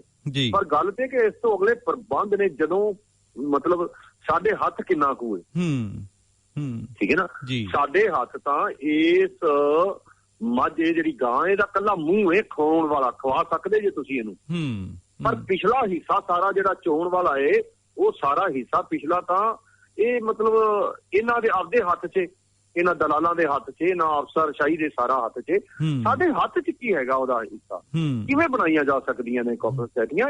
ਇਹ ਸੰਭਵ ਨਹੀਂ ਹੈਗਾ, ਅਸਲ 'ਚ ਸੰਭਵ ਨਹੀਂ ਹੈਗਾ, ਕਿਉਂਕਿ ਸਿਸਟਮ ਦੇ ਵਿੱਚ ਜਿੰਨਾ ਵਿਗੜਿਆ ਹੋਇਆ ਸਿਸਟਮ, ਜਾਂ ਜਿਸ ਤਰ੍ਹਾਂ ਦਾ ਪੈਦਾ ਕੀਤਾ ਹੋਇਆ ਸਿਸਟਮ, ਉਹਦੇ ਵਿੱਚ ਸੰਭਵ ਨਹੀਂ ਹੈਗਾ। ਦੂਜਾ ਸਵਾਲ ਮੈਨੂੰ ਤੁਹਾਡਾ ਭੁੱਲ ਗਿਆ, ਕੀ ਕਹਿ ਰਹੇ ਸੀ? ਨਹੀਂ ਜੀ ਨਹੀਂ, ਬਿਲਕੁਲ ਮੇਰੇ ਖਿਆਲ ਜਵਾਬ ਮਿਲ ਹੀ ਚੁੱਕਿਆ ਕਿ ਇਹ ਕਾਨੂੰਨਾਂ ਦੇ ਨਾਲ ਜਿੰਨੀਆਂ ਵੀ ਥੋੜੇ ਬਹੁਤ ਕੋਆਪਰੇਟਿਵ ਜਿਹੜੇ ਸੰਸਥਾਵਾਂ ਬਣ ਚੁੱਕੀਆਂ ਨੇ, ਉਹਨਾਂ ਨੂੰ ਵੀ ਹੋਰ ਤੇ ਬਿਲਕੁਲ ਬਣਾਉਣ ਦੀ ਗੁੰਜਾਇਸ਼ ਨਹੀਂ ਰਹੂਗੀ। ਜਿਹੜੀਆਂ ਆਲਰੇਡੀ ਬਣ ਚੁੱਕੀਆਂ ਨੇ ਉਹ ਵੀ ਉਹਨਾਂ ਦਾ ਵੀ ਪੱਠਾ ਬੈਠੂਗਾ। ਤੋ ਸਾਥੀ ਜੀ, ਜਦੋਂ ਅਸੀਂ ਇਹਨਾਂ ਕਾਨੂੰਨਾਂ ਦੇ ਖਿਲਾਫ ਲੜਦੇ ਹਾਂ ਤਾਂ ਅਸੀਂ ਮਤਲਬ ਨਵੀਆਂ ਬਣਾਉਣ ਦੀ ਨਹੀਂ, ਅਸੀਂ ਤਾਂ ਪਹਿਲੀਆਂ ਬਚਾਉਣ ਦੀ ਲੜਾਈ ਲੜ ਰਹੇ ਹਾਂ। ਬਿਲਕੁਲ ਪਹਿਲੀਆਂ ਬਚਣਗੀਆਂ ਤੇ ਨਵੀਆਂ ਲਈ ਕੋਈ ਜਗ੍ਹਾ ਬਚੇਗੀ ਨਾ, ਨਵੀਆਂ ਵੀ ਬਣਾ ਲਾਂਗੇ, ਪਰ ਪਹਿਲੀਆਂ ਤਾਂ ਬਚਣ ਨਾ। ਜਿਹੜੀਆਂ ਬਣਾਈਆਂ ਹੋਈਆਂ ਨੇ ਇੱਥੇ ਤਾਂ ਉਹ ਜਾ ਰਹੀਆਂ ਨੇ, ਉਹ ਕਹਿ ਰਹੇ ਨੇ ਜੀ ਤੁਸੀਂ ਹੋਰ ਬਣਾਓ। ਤਾਂ ਇਹ ਮਤਲਬ ਇਹ ਜਿਹੜਾ ਵਿਰੋਧੀ ਧਿਰ ਦਾ ਦਿੱਤਾ ਹੋਇਆ ਪ੍ਰਚਾਰ ਹੀ ਹੈ, ਜਿਹੜਾ ਸਾਡੇ ਆਪਦਿਆਂ ਦੇ ਕੁਝ ਦੇ ਮੂੰਹੋਂ ਕਰਵਾਇਆ ਜਾ ਰਿਹਾ। ਜੀ ਬਿਲਕੁਲ ਸਾਥੀ ਜੀ, ਬਿਲਕੁਲ। ਔਰ ਸਾਥੀ ਜੀ ਇਹਦੇ ਨਾਲ ਦੀ ਨਾਲ ਇੱਕ ਆਪਣੇ ਸੋਸ਼ਲ ਮੀਡੀਆ ਤੇ ਕਹਿ ਲਓ ਇੱਕ ਕਿਸਮ ਦਾ ਇੱਕ ਭਾਈਚਾਰਾ ਆ, ਜਾਂ ਇਹੋ ਜਿਹੇ ਕਿਸਮ ਦੇ ਲੋਕ ਨੇ, ਉਹਨਾਂ ਨੂੰ ਕਿਉਂਕਿ ਉਹ ਜੋ ਵੀ ਖਾਲਿਸਤਾਨ ਦਾ 1984 ਦੇ ਵਿੱਚ ਜੋ ਉਹ ਸੰਘਰਸ਼ ਚੱਲਿਆ, ਉਹਦੇ ਬਹੁਤ ਕ੍ਰਿਟੀਕਲ ਤਰੀਕੇ ਨਾਲ ਵੇਖਦੇ ਨੇ, ਔਰ ਕਾਫੀ ਹੱਦ ਤੱਕ ਉਹਨਾਂ ਦੀਆਂ ਗੱਲਾਂ ਸਹੀ ਵੀ ਹੁੰਦੀਆਂ ਨੇ, ਪਰ ਉਹਨਾਂ ਨੂੰ ਏਦਾਂ ਲੱਗ ਰਿਹਾ ਕਿ ਉਹ ਸੰਘਰਸ਼ ਦਾ ਵਿਰੋਧ ਇਸ ਕਰਕੇ ਵੀ ਬਹੁਤ ਵੱਧ ਚੜ ਕੇ ਕਰ ਰਹੇ ਨੇ ਕਿ ਜਿਹੜਾ ਦਿੱਲੀ ਦੇ ਵਿੱਚ ਖਾਸ ਕਰਕੇ ਜਿਹੜਾ ਇਹ ਕਾਨੂੰਨਾਂ ਦੇ ਖਿਲਾਫ ਜਿਹੜਾ ਇਹ ਸੰਘਰਸ਼ ਹੋ ਰਿਹਾ ਆ, ਉਹਦੀ ਜਿਹੜੀ ਕਮਾਂਡ ਵਾ ਉਹ ਖਾਲਿਸਤਾਨੀਆਂ ਦੇ ਹੱਥ ਦੇ ਵਿੱਚ ਹੈ। ਕਿ ਜੋ ਹਾਲਾਤ ਜਾਂ ਉਹ ਜਿਹੜੇ ਲੋਕ ਨੇ, ਜਿਵੇਂ ਰੀਸੈਂਟ ਸਮੇਂ ਦੇ ਵਿੱਚ ਜਿਹੜਾ ਬਰਗਾੜੀ ਵਾਲਾ ਹੋਇਆ ਜਾਂ ਸੂਰਤ ਸਿੰਘ ਦਾ ਮਸਲਾ ਹੋਇਆ, ਤੁਹਾਨੂੰ ਪਤਾ ਦਾਦੂਵਾਲ ਨੇ ਵਗੈਰਾ ਨੇ, ਜਿੰਨਾ ਵੀ ਇਹ, ਕਿਉਂਕਿ ਇਹਨਾਂ ਨੇ ਹਮੇਸ਼ਾ ਜਿਹੜੇ ਸੰਘਰਸ਼ ਨੇ ਉਹ ਉਹਨਾਂ ਨੂੰ ਖਰਾਬ ਹੀ ਕੀਤਾ ਆ। ਸੋ ਸਾਥੀ ਜੀ ਇਹ ਗੱਲ ਜ਼ਰੂਰ ਕਲੀਅਰ ਕਰੋ ਕਿ ਅਸਲ ਦੇ ਵਿੱਚ ਜਿਹੜੇ ਦੀਪ ਸਿੱਧੂ ਵਰਗੇ ਜਿਹੜੇ ਇਹ ਖਾਲਿਸਤਾਨ ਦੀ ਉੱਥੇ ਪ੍ਰਮੋਸ਼ਨ ਕਰ ਰਹੇ ਨੇ, ਉਹਨੂੰ ਡੀਰੇਲ ਕਰਨਾ ਚਾਹੁੰਦੇ ਨੇ, ਇਹਦਾ ਖਾਲਿਸਤਾਨ ਦੇ ਨਾਲ ਕੋਈ ਲੈਣਾ ਦੇਣਾ ਨਹੀਂ ਹੈ। ਇਹ ਜਦ ਕਿ ਉਹ ਜਿਹੜੇ ਇਹੋ ਜਿਹੀਆਂ ਗੱਲਾਂ ਕਰ ਰਹੇ ਨੇ, ਉਹ ਸਗੋਂ ਤੇ ਉਹਨੂੰ ਢਾਹ ਲਾ ਰਹੇ ਨੇ ਸੰਘਰਸ਼ ਨੂੰ। ਦੇਖੋ ਜੀ, ਜਿਹੜਾ ਵੀ ਬੰਦਾ ਜੇ ਕਹਿੰਦਾ ਨਾ ਕਿ ਇਸ ਸੰਘਰਸ਼ ਦੀ ਬਾਗਡੋਰ ਖਾਲਿਸਤਾਨੀਆਂ ਦੇ ਹੱਥ 'ਚ, ਜਾਂ ਤਾਂ ਉਹ ਬੇਵਕੂਫ ਹੈ, ਉਹ ਚੱਡ ਇੱਕ ਨੰਬਰ ਦਾ, ਤੇ ਜਾਂ ਫਿਰ ਉਹ ਕਿਸੇ ਸਾਜ਼ਿਸ਼ ਦੇ ਤਹਿਤ ਇਸ ਤਰ੍ਹਾਂ ਬੋਲਦਾ ਪਿਆ। ਅਸੀਂ 24 ਤਰੀਕ ਨੂੰ ਚੱਲੇ ਹਾਂ। ਪਹਿਲੀ ਗੱਲ, ਇੱਕ ਗੱਲ ਮੈਂ ਸਾਫ਼ ਕਰਾਂ, ਖਾਲਿਸਤਾਨ ਮੰਗੇ ਜੀ, ਜਿਹਦਾ ਦਿਲ ਕਰਦਾ ਉਹ ਖਾਲਿਸਤਾਨ ਦੀ ਮੰਗ ਕਰੇ, ਕੋਈ ਕਿਸੇ ਨੂੰ ਨਹੀਂ ਰੋਕ ਸਕਦਾ। ਜੀ ਬਿਲਕੁਲ ਬਿਲਕੁਲ। ਜਿਹਦਾ ਜੀ ਕਰਦਾ ਉਹ ਕੋਈ ਲੜਾਈ ਲੜੇ ਖਾਲਿਸਤਾਨ ਤੇ, ਮੂਵਮੈਂਟ ਬਣਾਵੇ, ਖਾਲਿਸਤਾਨ ਦੀ ਮੰਗ ਕਰੇ, ਜੋ ਮਰਜ਼ੀ ਖਾਲਿਸਤਾਨ ਦੀ ਕਰੇ, ਉਹਨਾਂ ਦੀ ਮਰਜ਼ੀ ਹੈ, ਉਹਨਾਂ ਦਾ ਹੱਕ ਹੈ, ਉਹਦੇ ਤੇ ਕਿਸੇ ਦਾ ਕੋਈ ਦਬਾਅ, ਕੋਈ ਰੋਕ ਟੋਕ ਨਹੀਂ ਹੈ। ਜੀ ਬਿਲਕੁਲ ਕਰੇ। ਜਦੋਂ ਇਹ ਸੰਘਰਸ਼ ਦੀ ਗੱਲ ਕਰਨੇ ਆ ਤਾਂ ਅਸੀਂ ਜਦੋਂ 24 ਤਰੀਕ ਨੂੰ ਇੱਥੋਂ ਚੱਲੇ ਆ, ਮੈਂ 24 ਤਰੀਕ ਤੋਂ ਲੈ ਕੇ ਲਗਾਤਾਰ ਹੀ ਦਿੱਲੀ ਟੀਕਰੀ ਬਾਰਡਰ ਤੇ ਆ ਜੀ। ਮੈਂ ਵੇਖਿਆ ਟੀਕਰੀ ਬਾਰਡਰ ਤੇ ਜਿਹੜੇ ਆਪਦੇ ਆਪ ਨੂੰ ਜਰਨਲਿਸਟ ਕਹਿੰਦੇ ਨੇ, ਜਰਨਲਿਸਟ, ਹਾਂਜੀ, ਉਹਨਾਂ ਦਾ ਬੜਾ ਵੱਡਾ ਜਮਾਵੜਾ ਲੱਗਦਾ। ਉਹ ਜਿਵੇਂ ਕੋਈ ਰੂੜੀਆਂ ਤੋਂ ਗੰਦ ਇਕੱਠੇ ਕਰਦੇ ਨੇ ਨਾ ਸਾਡੇ ਗਰੀਬ ਭਰਾ ਜੀ, ਉਹ ਉਵੇਂ ਸਾਰੀ ਦਿਹਾੜੀ ਕੈਮਰੇ ਲੈ ਕੇ, ਸਾਰੀ ਦਿਹਾੜੀ ਮਾਈਕ ਲੈ ਕੇ ਤੇ ਲਗੇ ਫਿਰਦੇ ਨੇ, ਉਹ ਲੋਕਾਂ ਨਾਲ, ਕਿਸਾਨਾਂ ਨਾਲ ਗੱਲਾਂ ਕਰਦੇ ਰਹਿੰਦੇ ਨੇ ਜੀ। ਪਰ ਸ਼ਾਮ ਨੂੰ ਉਹਨਾਂ ਚੈਨਲਾਂ ਤੇ ਉਹਨਾਂ ਹਜ਼ਾਰਾਂ ਇੰਟਰਵਿਊ ਦੇ ਵਿੱਚੋਂ ਇੱਕ ਵੀ ਕਦੇ ਵਿਖਾਈ ਨਹੀਂ ਜਾਂਦੀ। ਜਿਹੜੀ ਕੋਈ ਹਜ਼ਾਰਾਂ ਦੇ ਵਿੱਚੋਂ ਇੱਕ ਅੱਧੀ ਉਹਨਾਂ ਦੇ ਆਪਦੇ ਮਨਪਸੰਦ ਦੀ ਗੱਲ ਏ, ਕੋਈ ਖਾਲਿਸਤਾਨ ਦੀ, ਕੋਈ ਇੰਦਰਾ ਗਾਂਧੀ ਨੂੰ ਮਾਰਨ ਦੀ, ਕੋਈ ਮੋਦੀ ਨੂੰ ਮਾਰਨ ਦੀ, ਉਹਨੂੰ ਮੁੜ ਕੇ 4-4 ਦਿਨ ਪ੍ਰਮੋਟ ਕੀਤਾ ਜਾਂਦਾ। ਜੀ ਬਿਲਕੁਲ। ਤਾਂ ਜਿਹੜਾ ਕੋਈ ਕਰ ਰਿਹਾ ਬਾਹਰ ਬੈਠਾ ਕਰ ਰਿਹਾ, ਹੁਣ ਇੱਥੇ ਮੌਜੂਦ ਲੱਖਾਂ ਕਿਸਾਨਾਂ ਵਿੱਚੋਂ 5.5 ਲੱਖ ਕਿਸਾਨ ਦੇ ਵਿੱਚੋਂ ਮੇਰਾ ਖਿਆਲ ਹੈ ਜੇ ਮੁਸ਼ਕਲ ਨਾਲ ਕੱਢਣਾ ਹੋਵੇ ਤਾਂ ਤੁਸੀਂ 2 ਜਾਂ 3 ਕੋਈ 4 ਬੰਦੇ ਕਰ ਸਕਦੇ ਹੋ ਜਿਹੜੇ ਇਹ ਕਹਿ ਰਹੇ ਹੋਣ ਕਿ ਅਸੀਂ ਖਾਲਿਸਤਾਨ ਬਣਾਉਣਾ ਹੈ ਜਾਂ ਖਾਲਿਸਤਾਨ ਚਾਹੀਦਾ ਹੈ ਜਾਂ ਖਾਲਿਸਤਾਨ ਦੀ ਗੱਲ ਕਰਦੇ ਹੋਣ। 5.5 ਲੱਖ ਲੋਕਾਂ ਦੇ ਵਿੱਚੋਂ ਕੋਈ ਇੱਥੇ ਖਾਲਿਸਤਾਨ ਮੁੱਦਾ ਨਹੀਂ। ਵਾਗਡੋਰ ਦੀ ਹੱਥ ਆ ਜਾਓ, ਜਿਨ੍ਹਾਂ ਜਥੇਬੰਦੀਆਂ ਦੇ ਹੱਥ ਦੇ ਵਿੱਚ ਵਾਗਡੋਰ ਹੈ ਇਸ ਸਮੇਂ ਇਸ ਸੰਘਰਸ਼ ਦੀ, ਉਹਨਾਂ ਦੇ ਵਿੱਚੋਂ ਇੱਕ ਵੀ ਜਥੇਬੰਦੀ ਐਸੀ ਨਹੀਂ ਹੈ ਜਿਹੜੀ ਇਹ ਮੰਗ ਕਰਦੀ ਹੋਵੇ ਕਿ ਸਾਡੀ ਜਿਹੜੀ ਲੜਾਈ, ਸਾਨੂੰ ਖਾਲਿਸਤਾਨ ਚਾਹੀਦਾ ਹੈ, ਖਾਲਿਸਤਾਨ ਸਾਡੀ ਲੋੜ ਹੈ, ਅਸੀਂ ਖਾਲਿਸਤਾਨ ਤੇ ਕੋਈ ਮੂਵਮੈਂਟ ਬਣਾਵਾਂਗੇ ਜਾਂ ਲੜਾਂਗੇ ਜਾਂ ਚਲਾਵਾਂਗੇ। ਇੱਕ ਵੀ ਜਥੇਬੰਦੀ ਨਹੀਂ। ਵਾਗਡੋਰ ਸੰਭਾਲਣ ਵਾਲਿਆਂ 'ਚ ਕੋਈ ਖਾਲਿਸਤਾਨੀ ਨਹੀਂ, ਲੜਨ ਵਾਲਿਆਂ 'ਚ ਕੋਈ ਖਾਲਿਸਤਾਨੀ ਨਹੀਂ। ਤੇ ਵਾਗਡੋਰ ਫਿਰ ਕਿਹੜੀ ਹੈ ਜਿਹੜੀ ਖਾਲਿਸਤਾਨੀਆਂ ਦੇ ਹੱਥ 'ਚ? ਉਹ ਇੱਕ ਧੜਾ ਸੀ, ਨਿੱਕਾ ਜਿਹਾ ਧੜਾ ਸੀ ਜਿਨ੍ਹਾਂ ਨੂੰ ਲੀਡਰੀ ਦਾ ਸੀ ਚਾਅ। ਤੇ ਲੀਡਰੀ ਹੋਣੀ ਕਿਵੇਂ ਆ? ਹੁਣ ਲੀਡਰੀ ਦੇ 2 ਹੀ ਤਰੀਕੇ ਨੇ। ਇੱਕ ਤਾਂ ਜਿਵੇਂ ਅਕਾਲੀ ਕਾਂਗਰਸੀ ਨੇ ਉਹ ਵੋਟਾਂ ਵਾਟਾਂ ਚੱਲਦੇ, ਐਮਐਲਏ ਖਿਲਾਫਦੇ, ਐਮਪੀ ਬਣਾਉਂਦੇ ਨੇ, ਉਹ ਤਰੀਕਾ ਹੈਗਾ ਕਿ ਕਿਸੇ ਦੀ ਚਮਚਾਗਿਰੀ ਕਰ ਲਓ, ਕੋਈ 10, 15, 20 ਸਾਲ ਤੇ ਤੁਹਾਨੂੰ ਟਿਕਟ ਮਿਲ ਜਾਏਗੀ, ਲੀਡਰ ਬਣ ਜਾਓਗੇ। ਦੂਜਾ ਤਰੀਕਾ ਜਿੰਦ ਮਾਰੋ, ਜਾਨ ਮਾਰੋ ਤੇ ਲੋਕਾਂ ਦੇ ਲੀਡਰ ਬਣੋ, ਜਿਵੇਂ ਸਾਡਾ ਬਾਬਾ ਨਾਨਕ ਬਣਿਆ ਸੀ ਸਾਰੀ ਉਮਰ ਤੁਰ ਕੇ, ਜਿਵੇਂ ਸਾਡੇ 10ਵੇਂ ਪਾਤਸ਼ਾਹ ਬਣੇ ਸੀ। 10ਵੇਂ ਪਾਤਸ਼ਾਹ ਸਾਡੇ, ਮੈਂ ਮੰਨਦਾ ਸਾਡੇ ਕਿਸਾਨਾਂ ਦੇ ਲੀਡਰ ਸੀ, ਆਗੂ ਸੀ ਸਾਡੇ। ਦੂਜਾ ਤਰੀਕਾ ਇਹ ਆ। ਤਾਂ ਜਿਹੜੇ ਲੋਕ ਇਹਨਾਂ 2 ਤਰੀਕਿਆਂ ਚੋਂ ਕੋਈ ਵੀ ਨਹੀਂ ਅਪਣਾ ਸਕੇ, ਉਹਨਾਂ ਨੂੰ ਅੱਜ ਲੱਗਾ ਲੀਡਰ ਬਣਿਆ ਜਾਵੇ। ਜਦੋਂ ਇੱਥੇ ਆ ਗਏ, ਇੱਥੇ ਆ ਕੇ ਉਹਨਾਂ ਨੇ ਵੇਖਿਆ ਕਿ ਸਾਰੇ ਯਾਰ ਨਿਸ਼ਕਾਮ ਸੇਵਕ ਹੀ ਨੇ, ਤੇ ਸਾਰੇ ਕਿਸਾਨਾਂ ਦੀ ਗੱਲ ਕਰੀ ਜਾਂਦੇ ਨੇ, ਕੋਈ ਹੋਰ ਗੱਲ ਹੀ ਨਹੀਂ ਕਰਦਾ ਵੱਖਰੀ ਯਾਰ ਵੀ ਜਿਹਦੇ ਨਾਲ ਲੀਡਰੀ ਚਮਕੇ। ਤਾਂ ਉਹਨਾਂ ਨੇ ਇੱਕ ਮੁੱਦਾ ਲੱਭ ਗਿਆ ਵੀ ਆਹ ਮੁੱਦਾ ਹੈਗਾ ਜੇ ਖਾਲਿਸਤਾਨ ਵਾਲਾ ਯਾਰ, ਇਹਦੇ ਨਾਲ ਲੀਡਰੀ ਚਮਕ ਸਕਦੀ। ਮੈਂ ਕਹਿ ਦਿੰਦਾ ਲੱਖਾ ਸਿਧਾਣਾ ਹੋ ਗਿਆ, ਉਹ ਦੀਪ ਸਿੱਧੂ ਹੋ ਗਿਆ, ਇਹ ਲੱਖੇ ਸਿਧਾਣੇ ਤੇ ਦੀਪ ਸਿੱਧੂ ਵਰਗੇ ਉੜਦੇ ਲਿਫਾਫੇ ਨੇ ਜਿਹੜੇ ਇਹ ਆ ਗਏ ਇਸ ਇਕੱਠ 'ਚ।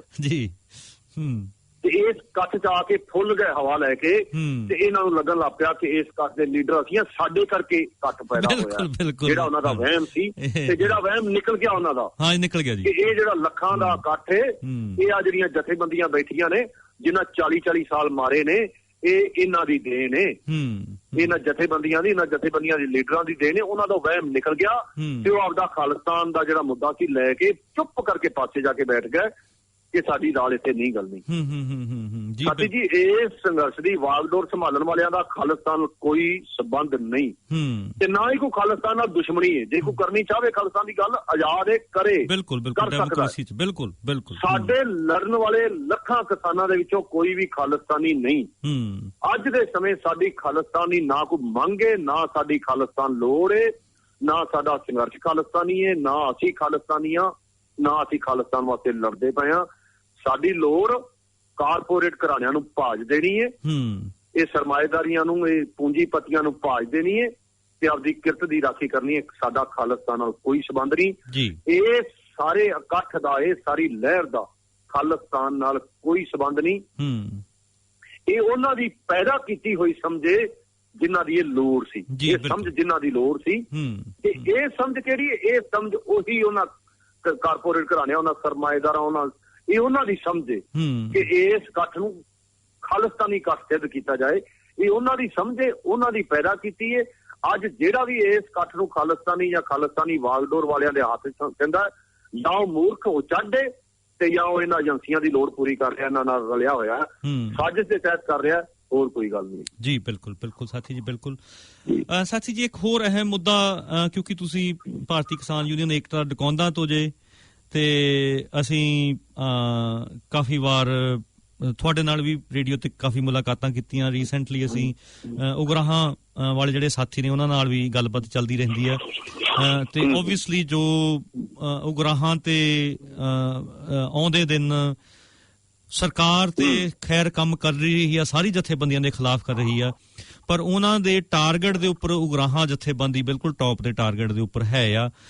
ਔਰ ਸਾਥੀ ਜੀ, ਜਿਹੜੀ ਨਮੋਸ਼ੀ ਦੀ ਗੱਲ ਇਹ ਹੈ ਕਿ ਜੋ ਮੋਦੀ ਸਰਕਾਰ ਤੇ ਕਰ ਹੀ ਰਹੀ ਆ, ਆਪਣੀਆਂ ਜਿਹੜੀਆਂ ਭਰਾਤਰੀ ਜਥੇਬੰਦੀਆਂ ਵੀ ਨੇ ਉਹ ਵੀ ਬਹੁਤ ਵਾਰ ਉਗਰਾਹਾਂ ਨੂੰ ਆਪਣਾ ਟਾਰਗੇਟ ਲੈ ਕੇ ਚੱਲਦੀਆਂ ਨੇ।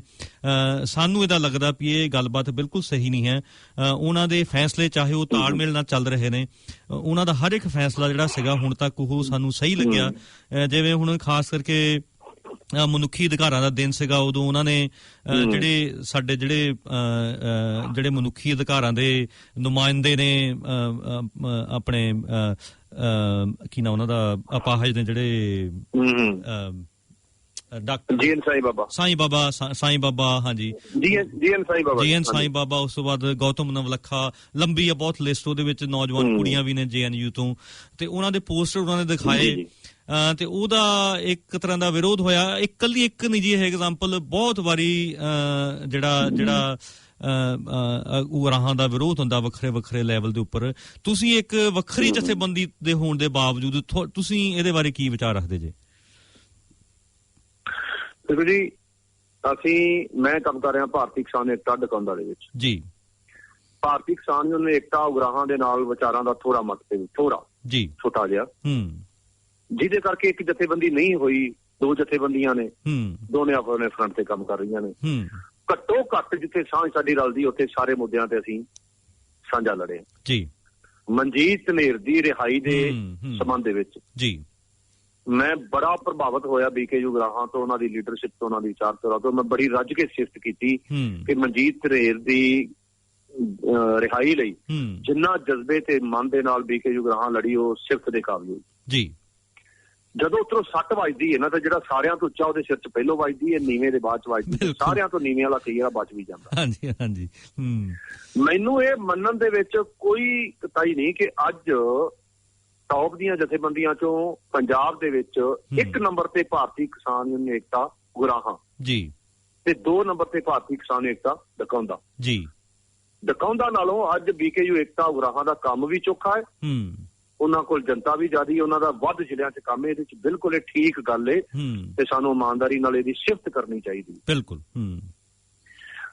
ਮੈਂ ਕਹਿੰਦਾ ਜਿਹੜੀ ਉਹਨਾਂ ਨੇ ਪਹਿਲੇ ਦਿਨ ਹੀ ਇਹ ਮਤਲਬ ਸ਼ੋਸ਼ਾ ਸ਼ੁਰੂ ਹੋ ਗਿਆ ਸੀ ਕਿ ਸਮਾਜਿਕ ਕਾਰਕੁਨਾਂ ਦਾ ਰਿਹਾਈ ਦੀ ਜਿਹੜੀ ਉਹਨਾਂ ਨੇ ਗੱਲ ਕੀਤੀ, ਪਹਿਲੇ ਦਿਨ ਹੀ ਇਹ ਸ਼ੋਸ਼ਾ ਉਡਾਉਣਾ ਸ਼ੁਰੂ ਕਰਤਾ ਕਿ ਇਹ ਭਾਈ ਕਾਮਰੇਟਾਂ ਨੇ ਹਾਇਰ ਕਰ ਲਿਆ ਏ ਇਹ ਜਿਹੜਾ ਘੋਲ ਏ, ਤੇ BKU ਜਿਹੜੀ ਉਗਰਾਹਾਂ ਏ ਇਹਨਾਂ ਨੇ ਕਾਮਰੇਟਾਂ ਦੇ ਮਤਲਬ ਬੰਦਿਆਂ ਦੀ ਜਿਹੜੇ ਹਰਿਆਈ ਦੀ ਗੱਲ ਕੀਤੀ ਵੀ ਉਹਨਾਂ ਨੂੰ ਰਿਹਾ ਕਰੋ ਜੀ, ਤੇ ਕਾਮਰੇਟਾਂ ਨੇ ਹਾਇਰ ਕਰ ਲਿਆ।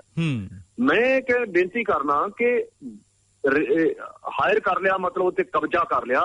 ਕਬਜ਼ਾ ਸ਼ਬਦ ਵਰਤਿਆ ਜਾਂਦਾ ਕਿਸੇ ਦੀ ਚੀਜ਼ ਤੇ ਜੀ, ਕਿ ਕਿਸੇ ਦੀ ਚੀਜ਼ ਤੇ ਕਬਜ਼ਾ ਕਰ ਲਿਆ, ਆਪਦੀ ਚੀਜ਼ ਤੇ ਨਹੀਂ ਕੋਈ ਕਬਜ਼ਾ ਕਰਦਾ। ਅੱਜ ਜਿਹੜੀ ਇਹ ਲਹਿਰ ਬਣੀ, ਇਹ ਬਣਾਈ ਕਿੰਨੇ ਆ? ਇਹ ਬਣਾਈ ਵੀ ਇਹਨਾਂ ਕਾਮਰੇਟਾਂ ਨਹੀਂ ਹੈ, ਇਹ ਬਣਾਈ ਵੀ ਇਹਨਾਂ ਜਥੇਬੰਦੀਆਂ ਨਹੀਂ ਹੈ।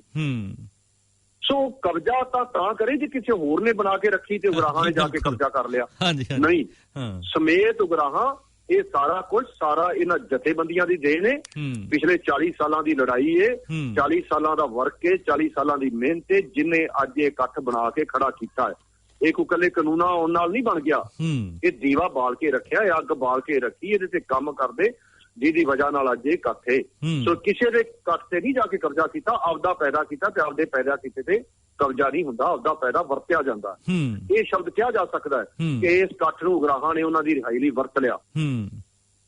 ਦੂਜੀ ਇਹ ਜਿਹੜਾ ਇੱਕ ਫਲਾਇਆ ਗਿਆ ਕਾਮਰੇਡ, ਮੈਂ ਨਹੀਂ ਵੇਖਿਆ ਕਾਮਰੇਟਾਂ ਦੇ ਕਿਤੇ ਕੋਈ ਪੂਛ ਹੁੰਦੀ ਏ, ਕੋਈ ਸਿੰਘ ਹੁੰਦੀ ਏ, ਜਾਂ ਕਿਸੇ ਗੱਲੋਂ ਦੂਜਿਆਂ ਨਾਲੋਂ ਵੱਖ ਨੇ। ਹਾਂਜੀ, ਮੈਂ ਹਮੇਸ਼ਾ ਹਰ ਮੁੱਦੇ ਤੇ ਕਮਿਊਨਿਸਟਾਂ ਨੂੰ ਬੜੇ ਚੰਗੇ ਤਰੀਕੇ ਦੇ ਨਾਲ ਲੜਦਿਆਂ ਹੋਇਆਂ ਵੇਖਿਆ ਜੀ। ਮੈਂ ਜੇ ਵਿਚਾਰਧਾਰਾ ਦੀ ਗੱਲ ਕਰੀਏ ਤੇ ਮੈਨੂੰ ਨਹੀਂ ਲੱਗਦਾ ਕਿ ਗੁਰੂ ਨਾਨਕ ਸਾਹਿਬ ਨਾਲੋਂ ਲੈਨਨ ਦੀ ਵਿਚਾਰਧਾਰਾ ਕੋਈ ਵੱਖਰੀ ਹੈ। ਮਹਾਨਤਾ ਜਿਹੜੀ ਸਾਡੇ ਲਈ ਗੁਰੂ ਨਾਨਕ ਸਾਹਿਬ ਦੀ, ਉਹ ਸਾਡੇ ਲਈ ਗੁਰੂ ਨਾਨਕ ਸਾਹਿਬ ਦੀ ਏ। ਅਸੀਂ ਉਹ ਮਹਾਨਤਾ, ਉਹ ਪਿਆਰ, ਸਤਿਕਾਰ, ਆਦਰ ਹੋਰ ਨਹੀਂ ਦਿਆਂਗੇ ਕਿਸੇ ਨੂੰ, ਕੋਈ ਜਿੱਦਾਂ ਮਰਜ਼ੀ ਵੱਡਾ ਲੀਡਰ ਹੋਵੇ ਜੀ। ਪਰ ਜਦੋਂ ਵਿਚਾਰਧਾਰਾ ਦੀ ਗੱਲ ਕਰਾਂਗੇ, ਇਮਾਨਦਾਰੀ ਨਾਲ ਕਰਾਂਗੇ, ਤਾਂ ਫਿਰ ਇਹ ਵੀ ਕਵਾਂਗੇ ਕਿ ਸਾਡੇ ਗੁਰੂ ਨਾਨਕ ਸਾਹਿਬ ਦੀ ਵਿਚਾਰਧਾਰਾ ਤੇ ਰੂਸ ਵਾਲਿਆਂ ਦੇ ਲੈਨਨ ਦੀ ਵਿਚਾਰਧਾਰਾ ਤਕਰੀਬਨ ਇੱਕੋ ਜੀ ਏ, ਸੇਮ ਏ। ਚੇ ਗੁਵੇਰਾ ਦੀ ਤੇ ਸਾਡੇ ਬਾਬਾ ਸਿੰਘ ਬੰਦਾ ਸਿੰਘ ਬਹਾਦਰ ਦੀ ਵਿਚਾਰਧਾਰਾ ਇੱਕੋ ਜੀ ਏ।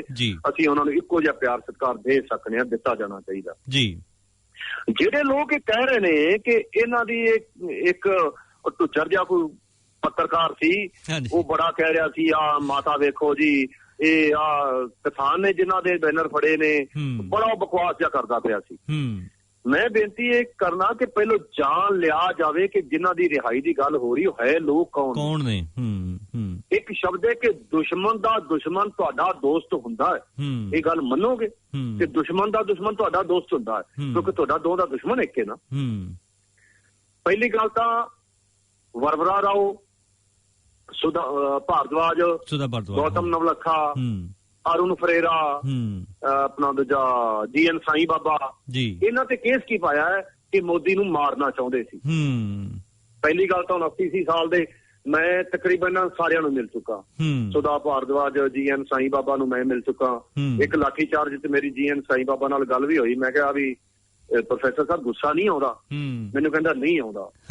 ਮੈਂ ਕਿਹਾ ਕਿਉਂ? ਕਹਿੰਦਾ ਆਪਦਾ ਕੰਮ ਕਰਦੇ ਪਏ ਨੇ, ਉਹਨਾਂ ਦੀ ਡਿਊਟੀ ਏ, ਅਸੀਂ ਉਹਨਾਂ ਨੂੰ ਵੰਗਾਰਿਆ ਏ, ਉਹ ਰਾਜ ਦੇ ਨੌਕਰ ਨੇ, ਅਸੀਂ ਰਾਜ ਨੂੰ ਵੰਗਾਰਿਆ ਹੈ, ਉਹਨਾਂ ਦੀ ਡਿਊਟੀ ਸਾਡੇ ਪਾਸੇ ਭੰਨੇ ਤੇ ਭੰਨੇ ਨੇ ਉਹਨਾਂ ਨੇ ਪਾਸੇ, ਤੇ ਗੁੱਸੇ ਵਾਲੀ ਕਿਹੜੀ ਗੱਲ ਏ? ਬਹੁਤ ਫੱਟੜ ਹੋਏ ਸੀ GN ਸਾਈਂ ਬਾਬਾ।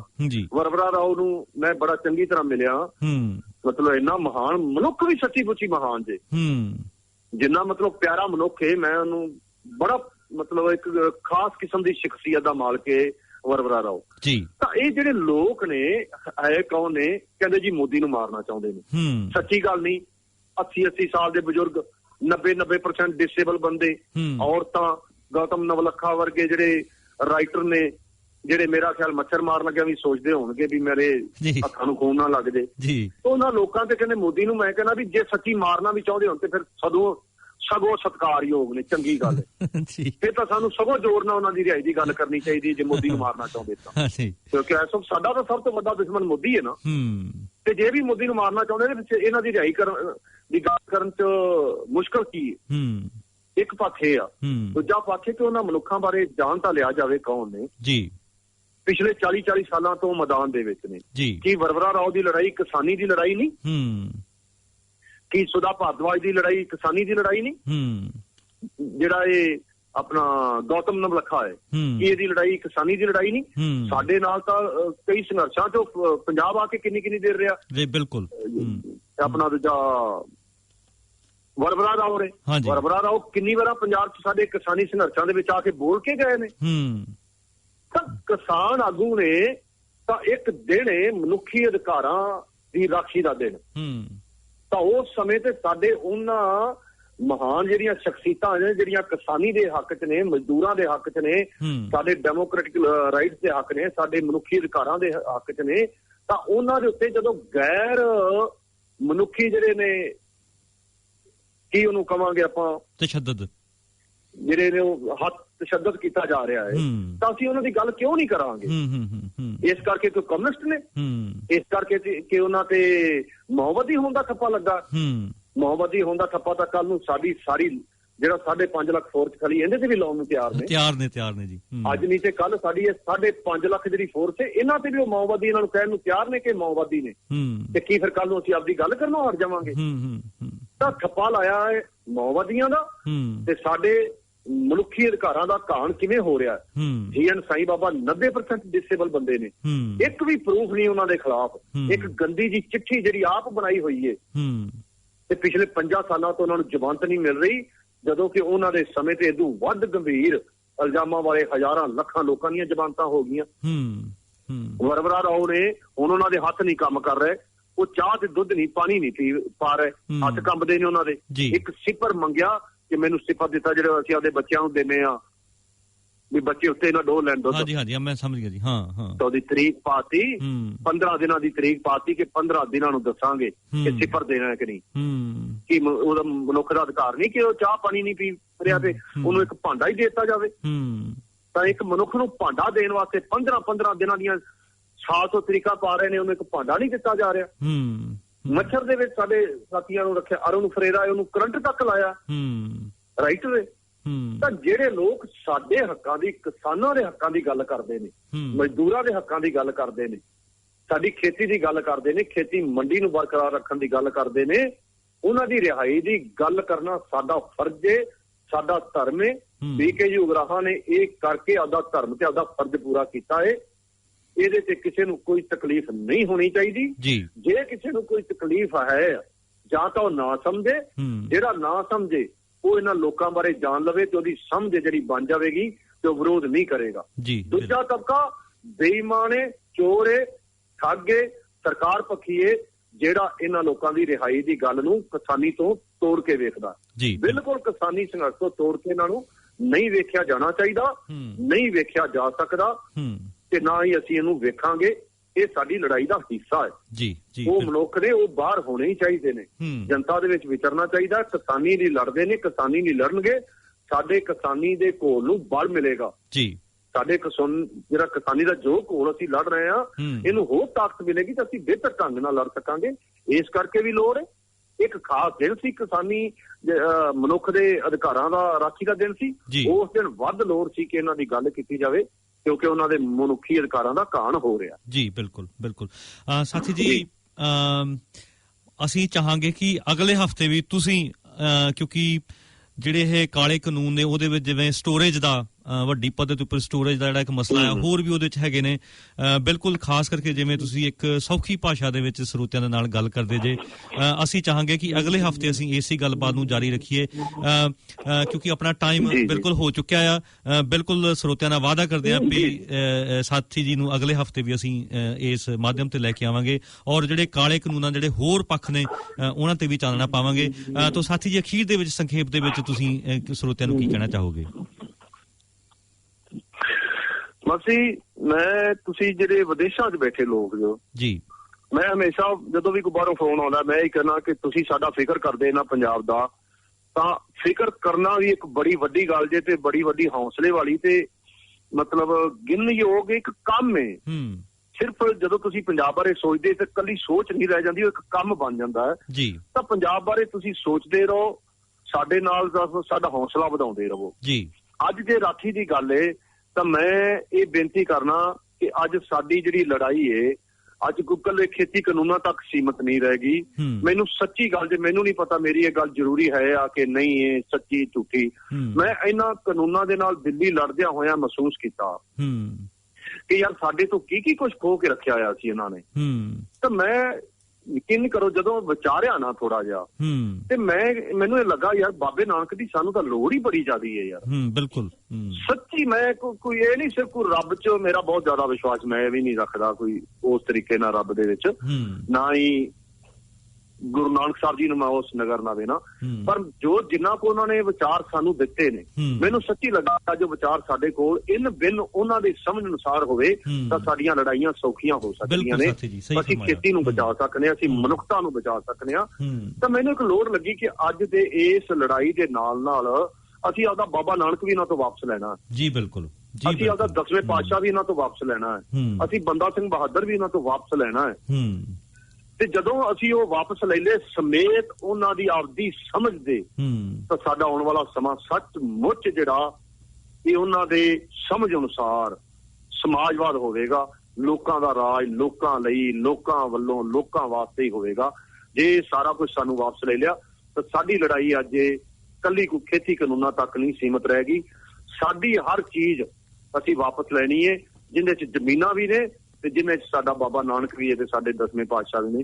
ਹਰ ਚੀਜ਼ ਵਾਪਸ ਅਸੀਂ ਇਹਨਾਂ ਤੋਂ ਲੈਣੀ ਹੈ। ਜਦੋਂ ਹਰ ਚੀਜ਼ ਵਾਪਸ ਲੈ ਲਈ ਤਾਂ ਆਉਣ ਵਾਲਾ ਸਮਾਂ ਸਾਡਾ ਹੈ। ਬਸ ਸਾਡਾ ਇਸੇ ਤਰ੍ਹਾਂ ਸਾਥ ਦਿੰਦੇ ਰਹੋ, ਸਾਡੇ ਨਾਲ ਹਮਦਰਦੀ ਰੱਖੋ, ਸਾਡਾ ਸਾਥ ਦਿੰਦੇ ਰਹੋ, ਸਾਡੇ ਬਾਰੇ ਸੋਚਦੇ ਰਹੋ, ਸਾਡੇ ਬਾਰੇ ਫਿਕਰਮੰਦ ਰਹੋ। ਤੁਹਾਡਾ ਸਾਰਿਆਂ ਦਾ ਬਹੁਤ ਬਹੁਤ ਧੰਨਵਾਦ ਜੀ। ਸਾਥੀ ਜੀ, ਕਮਾਲ ਦੀ ਤੁਸੀਂ ਇਹ ਗੱਲਬਾਤ ਖਤਮ ਕੀਤੀ ਹੈ। ਸੋ ਅਸੀਂ ਵੀ ਸਾਡੇ ਵੱਲੋਂ ਵੀ ਤੁਹਾਡਾ ਤਹਿ ਦਿਲੋਂ ਧੰਨਵਾਦ। ਅਗਲੇ ਹਫ਼ਤੇ ਆਪਾਂ ਫਿਰ ਤੁਹਾਡੇ ਨਾਲ ਗੱਲਬਾਤ ਕਰਦੇ ਰਹਾਂਗੇ ਜੀ। ਬਹੁਤ ਬਹੁਤ ਧੰਨਵਾਦ ਸਾਥੀ ਜੀ। ਧੰਨਵਾਦ ਜੀ, ਧੰਨਵਾਦ। ਦੋਸਤੋ, ਇਹ ਸਨ ਸਾਥੀ ਹਰਨੇਕ ਸਿੰਘ ਮੈਮਾ, ਭਾਰਤੀ ਕਿਸਾਨ ਯੂਨੀਅਨ ਡਕੌਂਦਾ ਦੇ ਜ਼ਿਲ੍ਹਾ ਫਿਰੋਜ਼ਪੁਰ ਦੇ ਆਗੂ। ਤੋਂ ਸਮਾਂ ਬਿਲਕੁਲ ਸੀਮਤ ਹੈ ਸਾਡਾ। ਅਸੀਂ ਇੱਕ ਹੋਰ ਸਾਡੇ ਜਿਹੜੇ ਇੱਥੇ ਲੋਕਲ ਸਥਾਨਕ ਸਾਥੀ ਨੇ ਉਹਨਾਂ ਨਾਲ ਗੱਲਬਾਤ ਕਰਨੀ ਹੈ। ਆਉਂਦੇ ਸਨਿਚਰਵਾਰ ਅਸੀਂ ਜਿਹੜੇ ਮਾਈਗਰੈਂਟਸ ਸਟਕ ਨੇ ਆਫਸ਼ੋਰ ਉਹਨਾਂ ਵਾਸਤੇ ਇੱਕ ਵਾਰ ਫਿਰ ਇੱਕ ਪ੍ਰੋਟੈਸਟ ਦਾ ਆਯੋਜਨ ਕਰਨ ਜਾ ਰਹੇ ਹਾਂ। ਸੋ ਸਨਿਚਰਵਾਰ ਨੂੰ ਆਊਟੀਆ ਸਕੁਆਇਰ ਦੁਪਹਿਰ 12 ਵਜੇ। ਤੋ ਮੇਰੇ ਖਿਆਲ ਭਾਰਤੀ ਜੀ ਤੁਸੀਂ ਉਹਨਾਂ ਨੂੰ ਕਾਲ ਕਰੋ, ਇੰਨਾ ਸਮਾਂ ਨਹੀਂ ਮੇਰੇ ਸਾਡੇ ਕੋਲ ਹੋਣਾ ਕਿ ਅਸੀਂ ਇੱਕ ਗੀਤ ਲਾ ਕੇ ਕਾਲ ਕਰੀਏ। ਸੋ ਮੈਂ ਨਾਲ ਗੱਲ ਜਾਰੀ ਰੱਖਾਂਗੀ। ਤੋ ਅਸੀਂ ਕੋਸ਼ਿਸ਼ ਕਰਾਂਗੇ ਕਿ ਜਿਹੜੇ ਸ਼ੇਰ ਸਿੰਘ ਨੇ ਮਾਈਗ੍ਰੈਂਟ ਰਾਈਟਸ ਨੈਟਵਰਕ ਨਿਊਜ਼ੀਲੈਂਡ ਤੋਂ, ਉਹਨਾਂ ਨਾਲ ਸੰਪਰਕ ਕਰੀਏ। ਤੋ ਆਉਂਦੇ ਸਨੀਚਰਵਾਰ ਜਿਹੜਾ ਪ੍ਰੋਟੈਸਟ ਹੈ ਉਹ ਜੁਆਇੰਟ ਮਾਈਗ੍ਰੈਂਟ ਰਾਈਟਸ ਨੈਟਵਰਕ ਔਰ ਮਾਈਗ੍ਰੈਂਟ ਵਰਕਰ ਐਸੋਸੀਏਸ਼ਨ ਵੱਲੋਂ ਹੋਏਗਾ।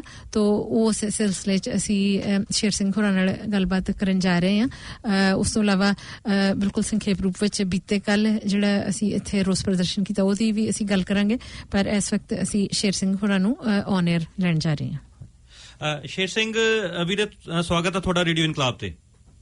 ਹਾਂਜੀ, ਸਤਿ ਸ੍ਰੀ ਅਕਾਲ ਜੀ। ਸਤਿ ਸ੍ਰੀ ਅਕਾਲ ਭਾਰਤੀ ਭਾਜੀ, ਅਨੂ ਦੀਦੀ ਔਰ ਪਿਆਰ ਭਰੀ ਸਤਿ ਸ੍ਰੀ ਅਕਾਲ ਤੂੰ ਸਾਰੇ ਸਰੋਤਿਆਂ ਨੂੰ ਜੀ।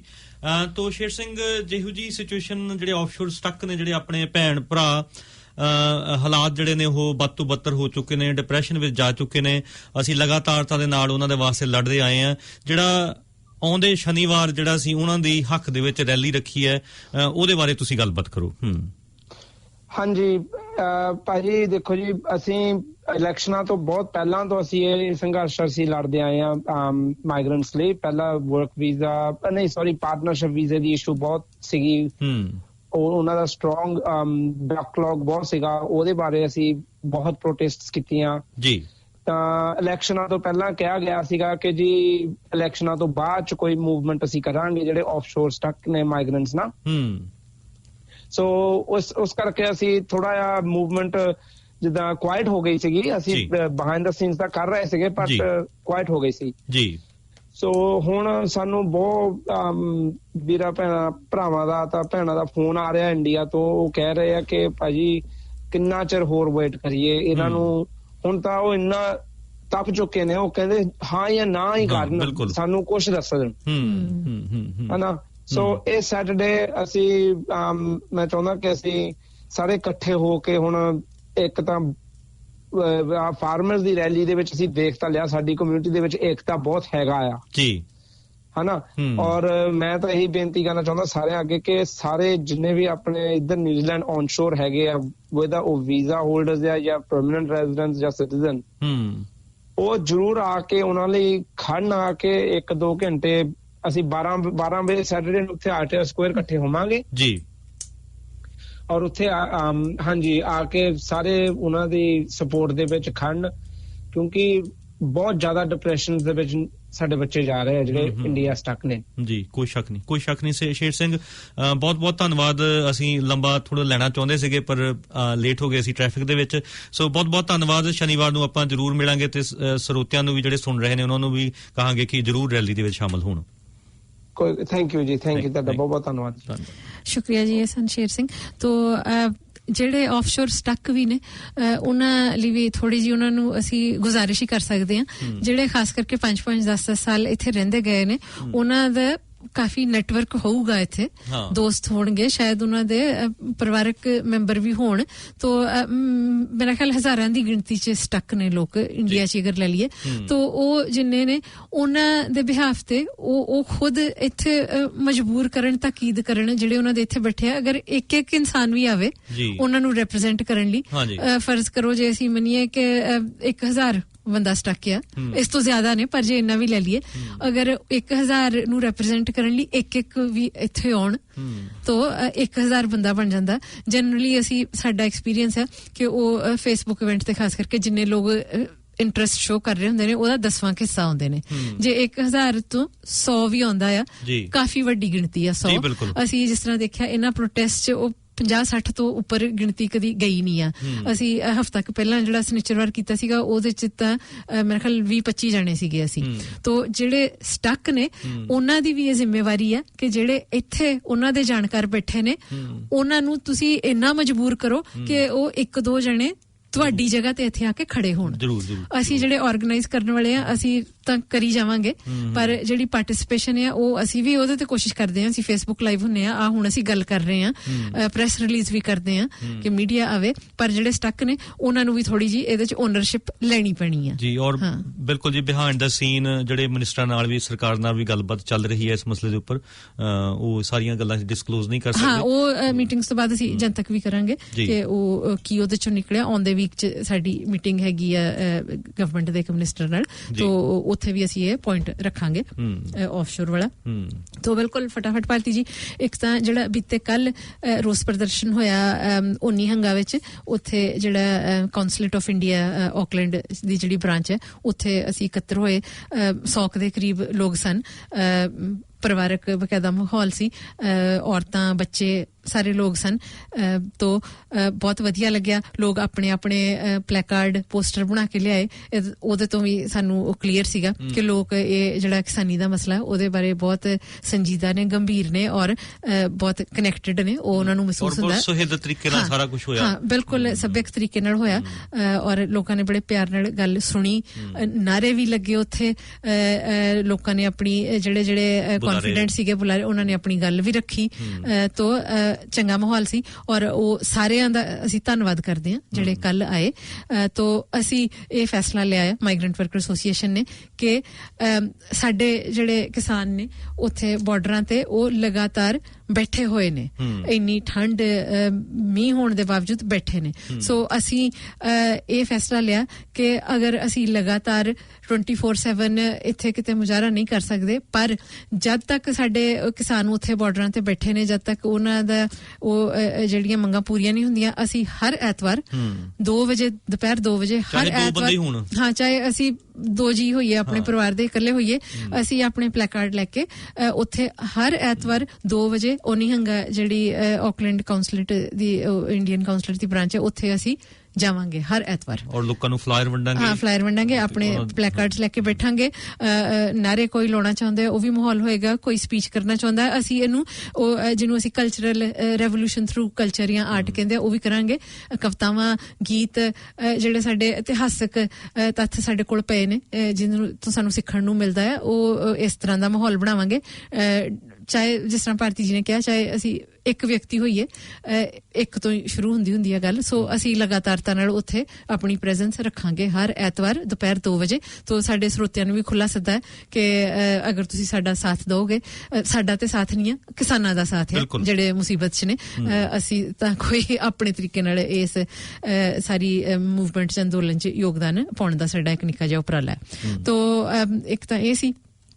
ਤੋਂ ਜਾਂਦੇ ਜਾਂਦੇ ਇੱਕ ਹੋਰ ਕਿ ਇਹ ਸੰਘਰਸ਼ 'ਚ ਕਿਸ ਤਰ੍ਹਾਂ ਦੇ ਮੋੜ ਆ ਰਹੇ ਨੇ, ਕੌਣ ਜੁੜ ਰਿਹਾ।